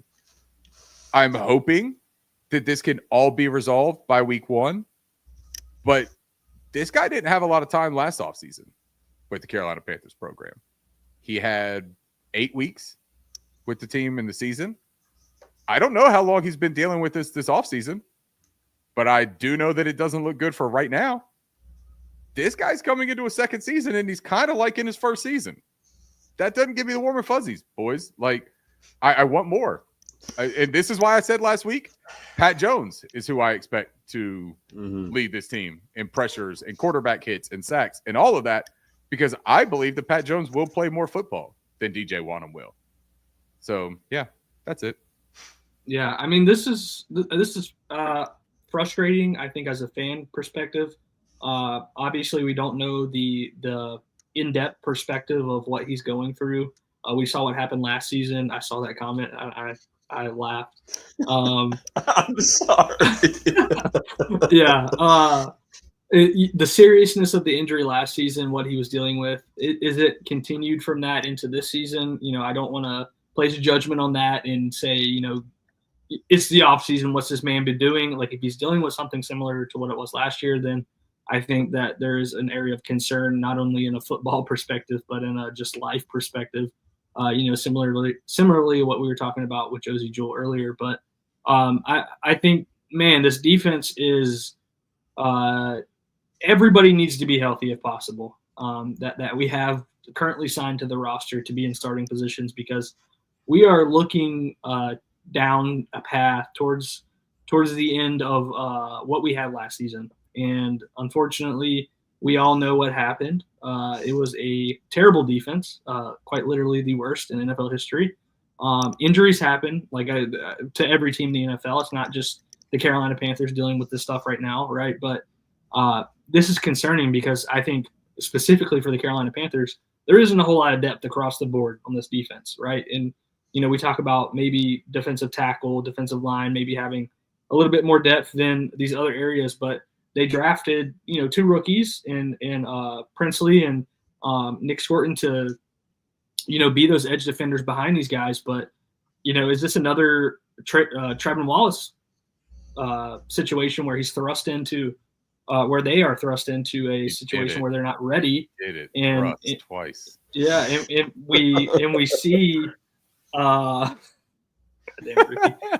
we see, them struggle when they're not ready. I don't want that to happen again, but this might be something where it does take place. Unfortunately, I hope the best for DJ Wonnum. I think he is a serviceable player at the very least when he's on the field for the Carolina Panthers, and I think that he would be a very positive player at that position. On opposite side of Pat Jones. But, unfortunately, we're dealing with a couple different things here that is kind of, like Curtis mentioned, it's kind of like bleak. Like we don't really know what's going on. And this is kind of similar to what the way they handled it last season, like not telling us specifically until he kind of got back on the field. So it kind of lends me to believe it's similar to what happened last year. And I hope that's not the truth. Just because, for his own sake, right? Like, this is serious, what he's dealing with. So it's concerning, man. We're literally like day one of training camp, and we're talking about a lot of injuries that have happened and cuts that are at serious positions that the Carolina Panthers need help. They, signed help, and unfortunately, we're looking at some question marks at this point. I want to catch a fucking break. Like, I'm tired of all these. Like, the defense was decimated with injuries last year, and we're talking the day one of camp, and what, 3 of your starters, one's released, one's on a hamstring injury, and one's unknown, dealing with several things. Like can this team just catch a fucking break for once on that side of the ball? Like, offense, knock on wood, has been healthy up to this point, but do that. It's been. Aren't you in the news? Do you want to say something like that? And man, I've been talking like that. We're not gonna get, but like that offensive line, Curtis, stop it now. That's tough to keep. That's tough to keep together. But oh my god! Oh, I'm gonna clip this out. And anytime something bad happens, I'm playing this. This is your fault. It's tough to keep together. Wes nailed it. Like, I hope this isn't the year where they. Injuries keep us from being successful. I agree. I also love Bo's response to that. When was the last time it wasn't? Law of averages are on our side. Like, we've been riddled by injuries for damn near a decade. Yeah. So, like, and I get it. Like, everyone's dealing with it. I understand that. And it's early on and everyone wants to point to that. But when you've been down and kicked so bad on the ground for so damn long, it's hard to stay positive about it. It really is. You get tired of it, man. I give Ricky credit for the 17-0, but it's like, man, you can only get, fool me once, shame on me, fool me, whatever the saying is. I ain't going to try to do it. Too many. We're a couple beers in. I'm not even going there. Do the George Bush. Do the George Bush. Fool me once, shame on me, and fool me twice. Can't get fooled again. Can't get fooled again. Fool me one time. But no, I get it, man. You've been kicked down on the ground. What do we talk about? I'll eat the white dog shit. I'll lick the white dog. Like, you're just tired of getting beat up by the bully, man. And finally you just succumb. Like, and you lick the white dog shit. But Panther Bo makes a great point. And look, my 17-0 thing, Curtis, it came with a big caveat. This is what I was going to say until I had to actually talk about Panthers football, because I knew what happens then. But I also do still feel okay about this team. I think that it is one of those things when we get any bad news, right? We've been in an offseason where we've gotten some, let's be honest about it, we've gotten some fairly good news throughout the offseason. We've had good sentiment trailing off of last season. We've all been kind of in a good mood, man. Look, let's just be honest about it, right? Yeah. But then it's kind of like when you're off school for summer break, and, you almost romanticize school a little bit while you're gone. You're like, man, I miss my buddies, dude. Like, I miss cutting up with everybody in class and, like, having a great time. And then that first day of school comes around and the teacher, yells at you and sends you to the principal's office. You're like, man, fuck this place. I hated this place. Like, I used to be at the pool every single day, like, eating glizzies at the patio. Like, I was having the time of my life. And now I'm in here getting yelled at by Martha. Like, it's terrible, right? Like, that's kind of how Panthers fans have grown to be with the offseason and regular season. But I'm going to still stay positive here. I still think that we've got a lot of good things going. And we saw a little bit of it in practice today, right? Thank you. Great transition, Ricky. Let's talk about it. I want you guys to give me one positive. Don't take everything, because we all got to talk here. So just give me one damn thing you like to see in practice today. And Bryson, let's start with you. One thing. Don't jump around. Give me one thing. And there's one player you want, your guy. Like, that would be the first thing I thought of. I know, but I'm trying to. I honestly thought of your guy at first, and I'm not going to take your guy. I'm not going to do that to you. I will go T-Mac. I think he had. Oh, nice, I wasn't even thinking that. There's another guy, but I'll take your guy then. All right, go ahead. Okay, yeah. There was a nice one-handed catch that he had, and the no pads, no defense drills. I think seeing him, the Panther social media highlighting that, I think was cool. Again, wish we were there to see it in person. Fucking hate that we're not, and on so many levels. I think it's bullshit, but yeah, T-Mac would be one of the highlights for me, one of my takeaways from day one of training camp. I'm going to stick to this trend then, Ricky, and we'll have you go last since he talked wide receiver. But I also have a question, and you guys can think about this. Maybe we can answer this after. Do you think the players miss the fans being there? Like, the rookies don't get to have a bunch of fans screaming, wanting their autographs, and can you sign this? Can you take – like, they don't get that, and they're not going to get that until FanFest. So I'm just kind of think about that as we're talking here. But Bryce, I'm shocked you didn't mention this guy. Hunter Renfrow made a really nice diving catch. I forgot. Fuck. Yeah, it was Andy Dalton throwing it. Andy Dalton threw it. It was a bad pass, to be honest with you. And he made a really good catch out of it. But what the biggest thing for me was, and this was from just reading some of the beat reporters' articles that got put out, him and Bryce had a pretty strong connection today. And Bryce was looking his way a lot, which, if I'm being honest right now, and we didn't do this episode, but we're looking at what maybe – I honestly think they might carry 7 wide receivers this year. Yep. Keep a strength to strength. And I think you'll see David Moore on this roster. I think you'll see Hunter Renfrow on this roster. I think like those guys, I think would be your 6 and 7. But Hunter Renfrow, I know early on I said it was it sounded like a great camp story, but it sounds like, just reading some of the things that have been put out today, starting to believe a little bit more that, Bryce Young really does have a connection with him and likes him and talked about him today. And he was asked about him, that he has a pretty good chance of making this roster. So I'll highlight him, someone I didn't think, I thought was just kind of a cool story at the beginning. I know Bryson was high on him, so I'm shocked you forgot about that. But Ricky, you better talk about my boy, Damani Richardson. Well, sure, I will now since you forced me to. No, I was going to anyways because, we've had this conversation many times, guys, about the safety room. And I think that we've all been – I know that you're a Damani Richardson truther, Curtis, but I don't think that anyone has been negative about Damani necessarily. I think it's just been honest conversation, man. And you know what, dude?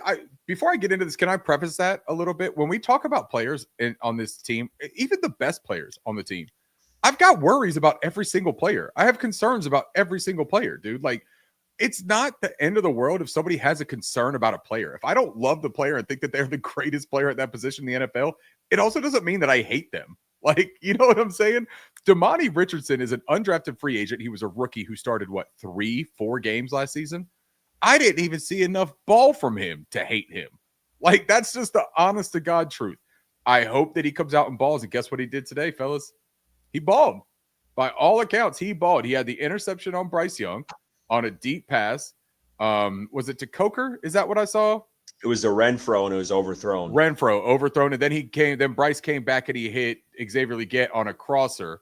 And it was a really nice placed ball, they said afterwards, just to kind of, in case anyone clips that out, Saints fan, Bear fan, anything like that. Yeah, exactly. Make sure you add the second part. But no, what was more impressive to me than the training camp interception, because look, this is practice. This is football practice. This is where you take chances. There are no repercussions for taking chances in practice. This is where you test your limits. This is where you find out what you can and cannot do, what you are and are not comfortable with. And this is where you find out what you have rapport-wise with your players, right? But what was more impressive to me than the interception was the way that Dave Canales spoke about him and the specific words that he said when he talked about Damani Richardson. And he mentioned that the communication was the biggest thing. He said, if I have to give, and it was from the great Mike K, which, by the way, shout out Mike K today. If you watch any of the live pressers, he had my favorite question every single time. And I'm not trying to, what do the kids say, glaze? I'm not trying to glaze Mike K right now. That's not at all what I'm doing. But his questions, first of all, David Newton, why do you keep fucking asking every single player what you've seen from Bryce Young that's different than what you've ever seen from Bryce Young? Like, can you shut up, man? God damn it. Do better at – I'm not one to even criticize these reporters because they have a job that I want to do. But every single time, that's all he says to anyone. Hey, what have you seen from Bryce Young that you ain't seen from somebody else? And it's like, dude, come on, tie your Sperry's and get up out of the interview room. Anyways, Mike K did a terrific job today asking questions. And he asked about timeline. He asked how long did you know about Josie Jewell? Was this something that you were aware about? He asked about Damani Richardson. He asked, you're giving him lots of time. Great questions. And he said, what is the one thing that you've seen? Almost piggybacking off of David Newton, right? Except he didn't ask about Bryce Young. But what he said about look at me, I'm about to say what he said about David Newton. I won't tell that. But what Damani Richardson, what Dave Canales said was communication. He said, like, this guy he has to be connected to everybody. He has to be tied to everybody. He had to go out and tell everyone what their job was when you're playing that position. Like, you're tethered to that. You're a communicator. He was like, and he seems so much more comfortable. The exact wording, I believe he said, is that he's speaking loudly. And that means that he's speaking with gumption. He's speaking and believing in himself when he's saying these things. And he's so comfortable.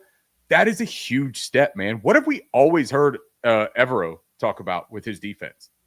The one thing that they require, that they absolutely demand of their third level players, communication and preparation. And it sounds like Damani took that seriously and put it into action today. That's awesome. If he wins that job, I will root for him so proudly, dude. I really will. And I think that what we talked about with the platoon, I think that him, Lathan Ransom, and Trayvon Merrick make a really fun little combination of safety there with a lot of ceiling to it, man. These guys could grow into a really formidable safety trio. maybe even some nickel action there from some of them. I'm excited about that, dude. I was really, really pleased to hear that Damani played so well. Yeah, and I know this might be contrary to what I've said in the past, but I do think all three of them offer a different element to that safety room. As you know, some people might disagree with that, but I think there's an element to each of their game that if they could play to that strength could really benefit that room. And I think you'll see a pretty decent rotation there once it all comes together. Any other observations? I think there was, I know, Ricky, you had mentioned the Leggett had the crosser. Sound like Nick Scott made a play today. I don't think he came up with the interception, but it was a play on a flat route against Dalton. We didn't talk about the Princely Umamielen, what ended camp. I wanted to talk about that kind of at the end, but we might as well get into it. The play at the end, I want to get your guys' take on that, both from Princely's perspective and then obviously Bryce Young, let's not touch the quarterback type thing. But from the way the coaches described it, a guy coming off the edge, hot and heavy, nice bend. He's a rookie. I'm glad Bryce didn't get hurt. I'm glad Bryce didn't get hurt. But you got to be happy. Like, that's what you want to see. You don't want Bryce Young getting killed out there, but you got to start buying us dinner before these shows if you're going to talk so nasty to us. I feel cheap, man. Yeah, I feel cheap. I feel like I'm just getting you from point A to point C. You know what I'm saying? Or maybe point A to point E because you're skipping over the D for sure. Man, I'll say this, Curtis. Keep your hands off my quarterback. This is day one of training camp. I don't care who it is. So you took the extreme of it. All right. I don't care if it's Micah Parsons out there. We traded for Micah Parsons and he's coming off the edge, hot and heavy, and got the good bend and all this stuff. You described for Princely, but no, I understand. He's excited, right? Like this is his first training camp as a rookie. Getting out there, showing what he has the ability to do. Don't touch the quarterback, man. This is the most important position on the team. So yeah, I can see why Dave Canales calls practice. It's over. Let's have a one-on-one conversation. I'm not going to throw you under the bus to the media or anything like that, but keep your fucking hands off the quarterback because if he goes down, this whole team goes down. There's no question. Like if Andy Dalton's starting week 1, the expectations for this team look completely different, and you can't say that about any other position on the team. So I think I'm excited that he has the ability to do that. I don't know what level that tackle was playing at to go up against an excited rookie in day one of training camp. So I think that's another aspect that you have to think about in that situation. But I'm saying let's keep the hands off the quarterback, please, for the love of God. The last thing I want is the rookie to hurt our quarterback and be the laughingstock of the NFL to continue into this season. Panthers hurt their quarterback. That's the last thing I want, right? So I understand the excitement, but please do not touch the quarterback in any circumstance. Do not touch him. Before Ricky goes here, I just want to shout out everyone. 500 people tuning in right now, 10:40 at night. We're finally getting to all this training camp stuff. We appreciate every single one of you. If you do not subscribe to our channel, please do, because, hey, you can win a signed Muhsin Muhammad jersey. That is framed. It's right over Ricky's shoulder there. And, yeah, he's adding some stuff to it, too. So there's a lot of cool stuff happening. Please subscribe to our YouTube channel if you don't. And, Ricky, I'm curious, too. You think it was 79? They didn't name the offensive line. Well, but there was some context to it, though, right? Because Dennis Cox was there. He's down there. He's y'all area, right? He's Raleigh. He's Raleigh. Yeah, he's in Raleigh. Yep. He was down there, and he tweeted out that he had thought because it was Scorton, right? Then he said, the reporter that we talked about earlier that lacked some couth and credibility. He had immediately said that Nick Scorton had caused a strip sack, and everyone immediately, told him, "Hey, shut up." But then Dennis Cox actually kind of confirmed, and he said, hey, I thought that it was Nick Scorton too on that play because both Scorton and Uman Mayelen were in the backfield, and Trayvon Merrick was sent on a blitz. So it was a pressure look. I would love to know where Trayvon came from, right? Because that would give me a better like visual ID of Dude, it's a guessing game. who gave it up. But like, think about it. Like if Trayvon was like in the box and he was loaded up on that, you know, on the right side of the defense, so he's lined up over the tackle, maybe Icky made a business decision and he took Trayvon, and you know what I mean? Like, I don't know. Who knows? Who knows what happened? Either way, it sounded like both rookies got into the backfield, created a little bit of pressure. I do love that. But I think that what Dave Canales said and what Bryce Young said and what everybody said, I think it's spot on, if you want to know my honest opinion. There's an etiquette that comes to this, and the young fella just forgot. Like, heat of the moment, he was amped up, but it is a rule, man. Like, you could call it soft. You could say whatever the hell it is that you want to say about it. You don't hit the franchise quarterback's elbow on a release in the first practice of training camp. That's a dangerous thing to do. And it's one of those things that should just be almost like ingrained into your head, right? Is don't touch the quarterback in training camp. Like, you want to hit other quarterbacks. You don't want to hit your quarterback. And I do get and empathize with defensive players, to be completely honest, because when you're going full throttle to beat somebody, it's really hard to pull up, man. It's really, really difficult to pull up. And you also want to finish that play to show that you could have finished that play. Like, how many times you criticize a player that's like, yeah, he got close, but he didn't get the sack. Bum. He couldn't finish the play. And so, like, for a rookie out there on day one, you're like, I'm going to make a name for myself. I'm going to finish this damn play. Just be careful, man, please. Shout out Jay Got the Juice on Twitter.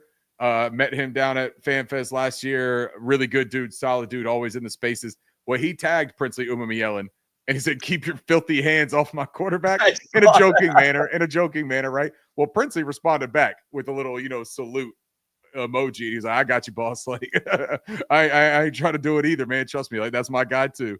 I think Princely knew, man. He was amped up. It was his first training camp. He was excited. Made a hell of a play by all accounts.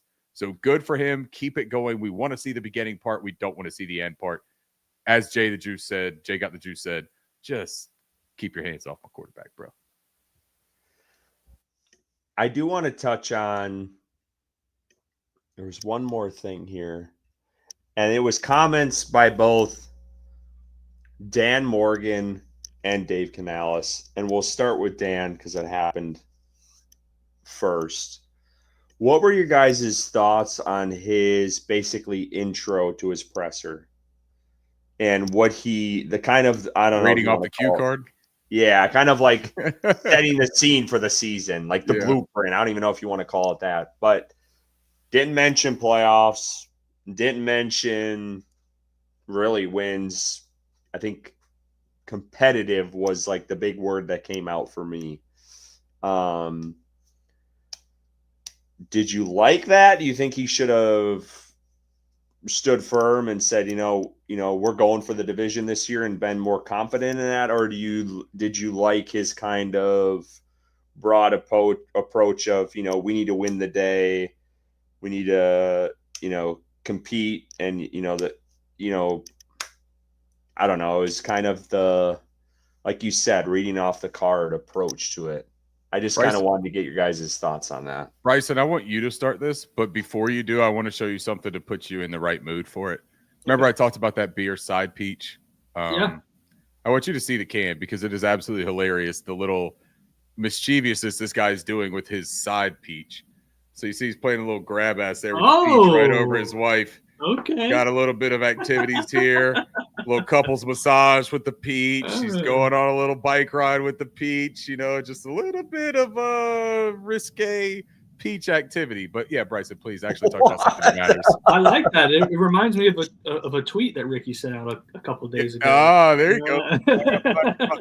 Just for shits and gigs too, this is a sour ale with peach puree, peach ring candy, and then the literal colors of peach ring candy. Damn, that sounds good. It sounds like hell, but I'm going to drink it. Listen, in regards to the intro, man, I'm always a proponent of just being authentic and saying what you believe and saying what you mean. the PR, kind of managing expectations, reading off a card, not really a huge fan of that, right? Like we saw like the glimpse into the thing they did for the season ticket holders, where like Ebro was like playoffs. I think Brad Idzik was like just win the division. A couple other people were talking about expectations. Keep that same attitude, keep that same overall mantra. Like, be you, say what you expect, and I think the fans respect that more than reading off of something that someone wrote for you to be quote unquote politically correct when it comes to expectations of this team. So I'm of the mindset, just be authentic, say what you mean, and if that is what they had wrote on the card, then you don't need a card. Just say say it, like what you want to say. So I'm just wasn't a huge fan of it, but also I don't really put a whole lot of weight into it, right? Like, it's day one of training camp, and there's a lot to learn about this team moving forward. So I'm not like saying, oh, this is Dan Morgan saying we're not making the playoffs this year, but also be yourself and be authentic. I don't think Dan Morgan has ever not been, in his tenure here in Carolina. I think he's been pretty authentic dude. And, I think that kind of translates from his playing career. But again, reading off a card, and I think that's cheesy, dude. I really do. So I would prefer them just to kind of go off the cuff and say what you feel. I think that Dan was nervous, and I think that Dan is just gets nervous, man. Yeah, like, he does. That is something that I have noticed with him, is that he gets nervous, and as he kind of warms up, he starts to present a little bit more of his true self, right? But I also think that what Dan is doing, and here's where I'm going to pivot completely and say I have zero issue with it. I have zero issue with it, because I think what I love is what the players said today. I don't got an issue with the GM of a team that just won 4 games, that hasn't won more than 7 games in 5 games in 7 years. Just haven't done it. They haven't won football games. I don't think that I have a huge problem with that GM doing the opposite of what his predecessor did, where he's like, hey, drop a quarterback in, we're ready to rock, baby. Like famous last words of Scott Fitty. Scott Fitty was out there espresso martining himself up to the Washington Commanders. Right? Like, good for you, Scott. You landed and got another job. But I think that Dan learned, man. I think Dan is showing that, hey, yeah, I got hit in the head in a lot in my career, but I'm smart as shit. I'm not going to go out here and I'm not going to write checks that my players have to cash. But what the players did, fellas, is what moved my needle. And I paused. That's not what I'm talking about. But what the players did is they came out. J.C. Horn spoke. Bryce Young spoke. Robert Hunt spoke. And what these fellas said, the fellas that are going to be cashing those checks on Sundays and even one Monday this year, what they said was, now we expect to compete, dog. You're not going to want to play these Carolina Panthers. And you're going to hurt after you play these Carolina Panthers. Let the players do the talking, because they're the ones that are going to be doing the walking. Let Dan Morgan do the front office job. You know why?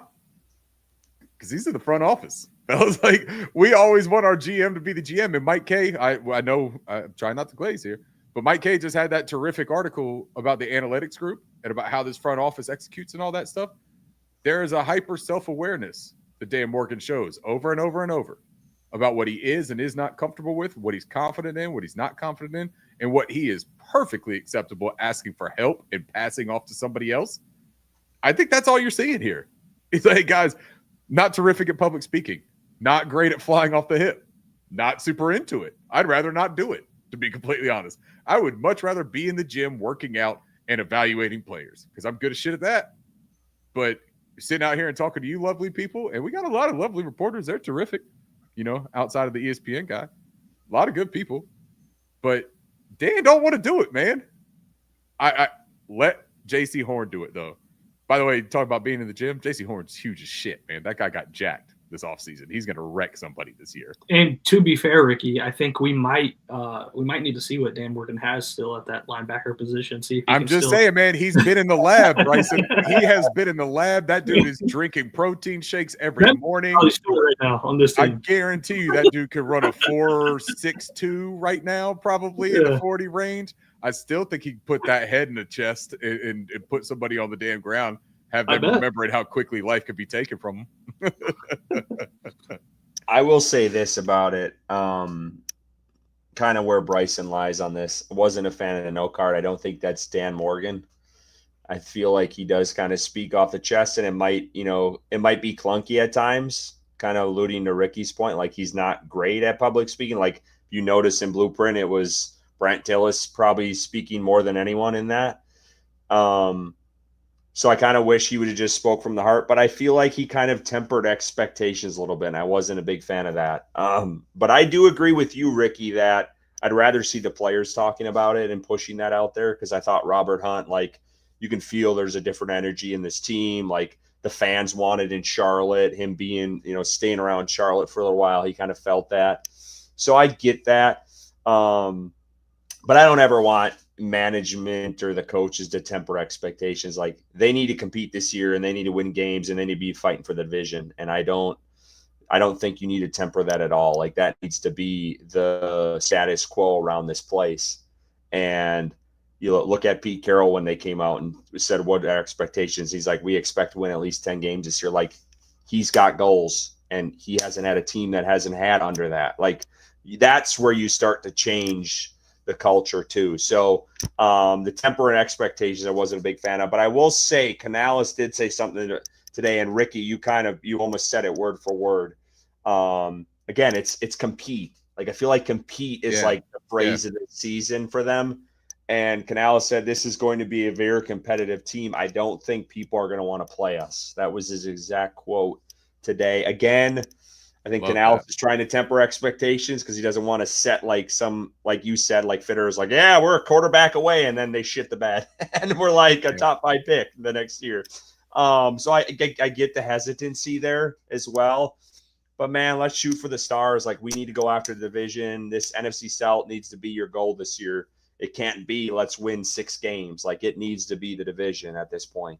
But I like that line, and I do have sentiment for the players that are, kind of sticking their heads out, like, no, we're gonna be a team you don't want to play this year. Like, it's gonna be difficult every time you play us, no matter what expectation you have coming in. Don't underestimate this team. It all adds up, right? Like Dan Morgan's dog comments, Dave Canales saying, like, you're not gonna want to play us, like, we're gonna make you pay for it playing us. Culture. Player-led, Black and Blue talks about, they emphasize player-led team. This all matches up, and what that means is that there's an actual plan. Like, whether the plan works or not, we're going to find out, fellas. Like, we can't predict the future. We're going to have to watch this thing play out. But it's an actual plan. And to get back to Dan Morgan real quickly, and then I'll stop being on my soapbox, I empathize with him a little bit with the public speaking making him nervous. He's got this super charismatic, good-looking head coach that talks to the press and gives these awesome soliloquies and is out there running, suicides with the boys in his athletic leisure wear and barely breaking a sweat, right? In Dave Canales. It's like what I do every Wednesday when I'm sitting across from Bryson. And I'm like, look, man, I'm not an awful looking guy. I'm not a complete moron, but this good looking son of a bitch next to me, like, it's just making me nervous, Like, before we were on the show, he was talking all crazy. And so I get it, Dan Morgan. I'm with you, buddy. If you ever need to talk about it, you have my number. Maybe not, but if you want it, you can have it. I do want to touch on 2 other things that we didn't talk about quickly here. The center position. Because I saw some tweets today from a couple beat reporters that it sounded like Kane Mays was getting the ones today. And I don't know if that's just they're going to flip-flop every day. I guess we'll find out tomorrow if Cade Mays gets some action there. But it sounds like Austin – did I just say Cade Mays twice? Austin Corbett got the snod today at starting center. The snod. He got the snod. And I'm not sure Caden Mays gets it tomorrow, and they kind of flip-flop every day. So that's just one thing I thought was noteworthy to point out. Panthers Bo says interesting comment here. As long as the defense is bend, don't break, it's an offensive league. This offense could be a freight train. I hear that sentiment. Like, they obviously went out and got 2 wide receivers. And I know it's early. And I want to be pessimistic, but it does kind of concern me when we, across all of us, I think we can all agree, we think the offense, can we agree we think the offense is better than the defense right now? Yes, absolutely. We agreed on that? Absolutely.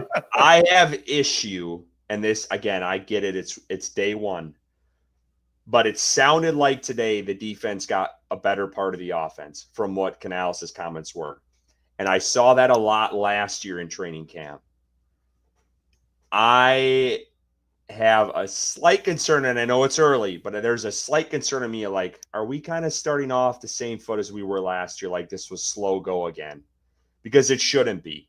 We're year 2. Bryce is year 2 with Canales. I get it. We got some, rookies and some more additions, but like, this ship needs to start going right away. This isn't let's slow go until we're in week 4 or week 3 of preseason.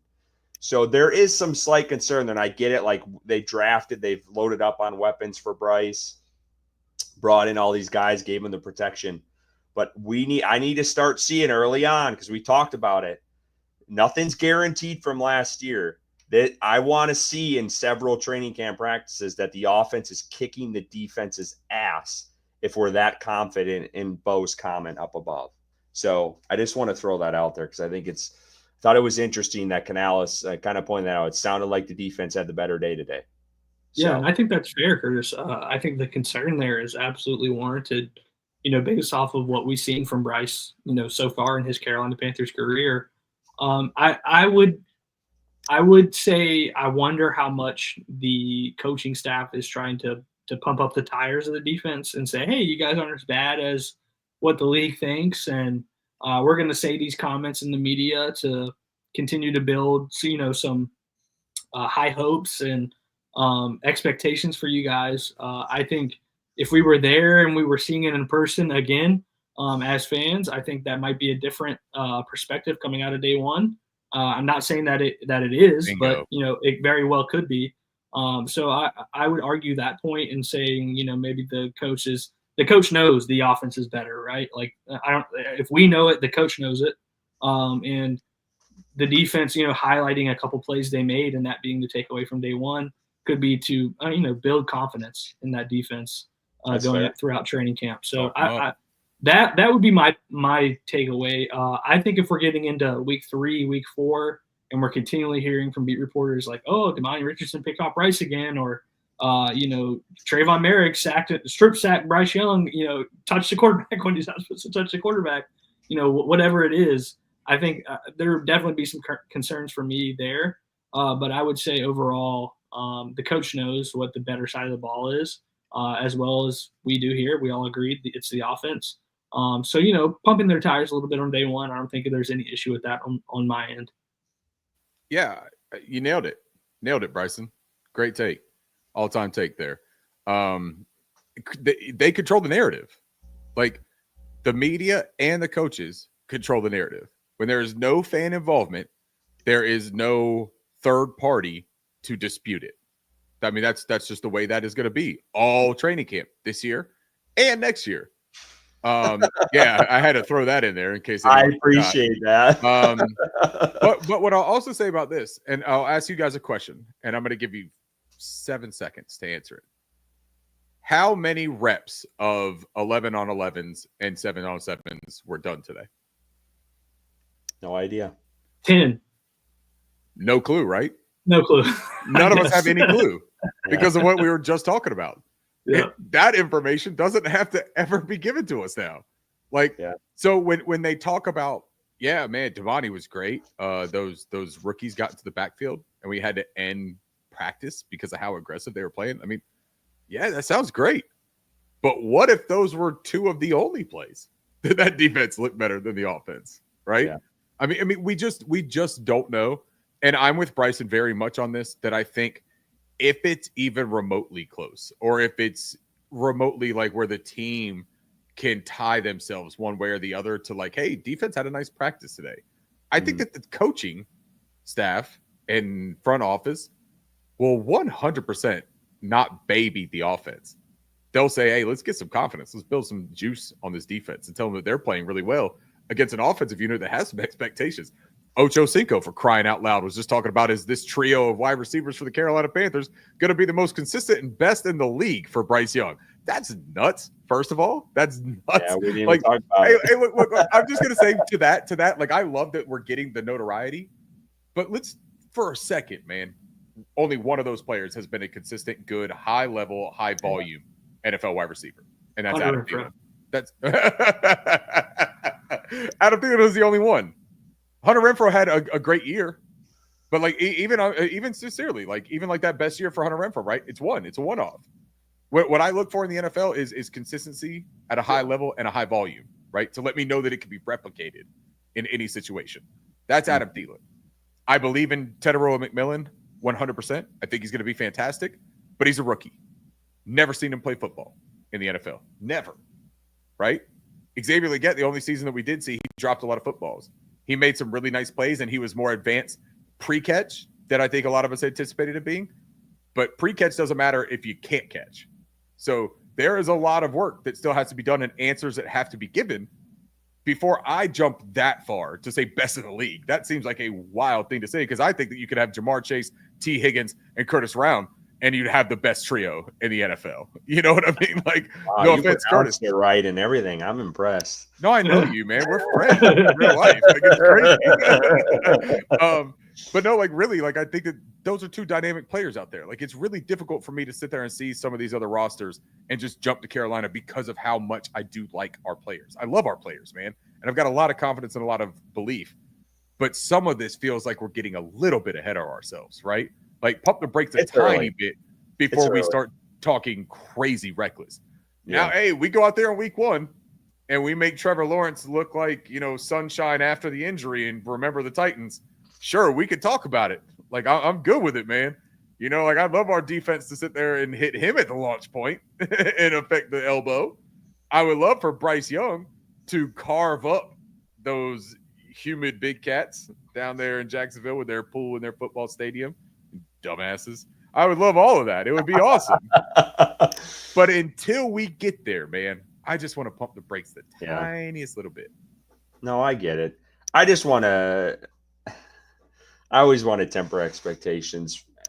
As I say, Dan shouldn't do that, because I think sometimes, like, everyone's under the mindset, what Panthers Bo comment, like, this pro offense is going to put up 40 points a game, and I think it concerns me because for the most part, and this is kind of going against what you guys said, Dave Canales even last year was pretty honest, because we've been to some of those practice, of who won the day. Like, he was never bullshitting. It was either the defense won or it was the offense. And I feel like, I know now because you had fans there to check them, though. Yeah, that's right. You had fans there to check them. Right. Yeah, I'm saying it's like a presidential debate with a fact checker. You can still lie, but then people are going to make you look like an asshole on social media. But you think, too, the beat reporters would kind of check them on that. Maybe not. Maybe they got them all in their pockets. I don't think so.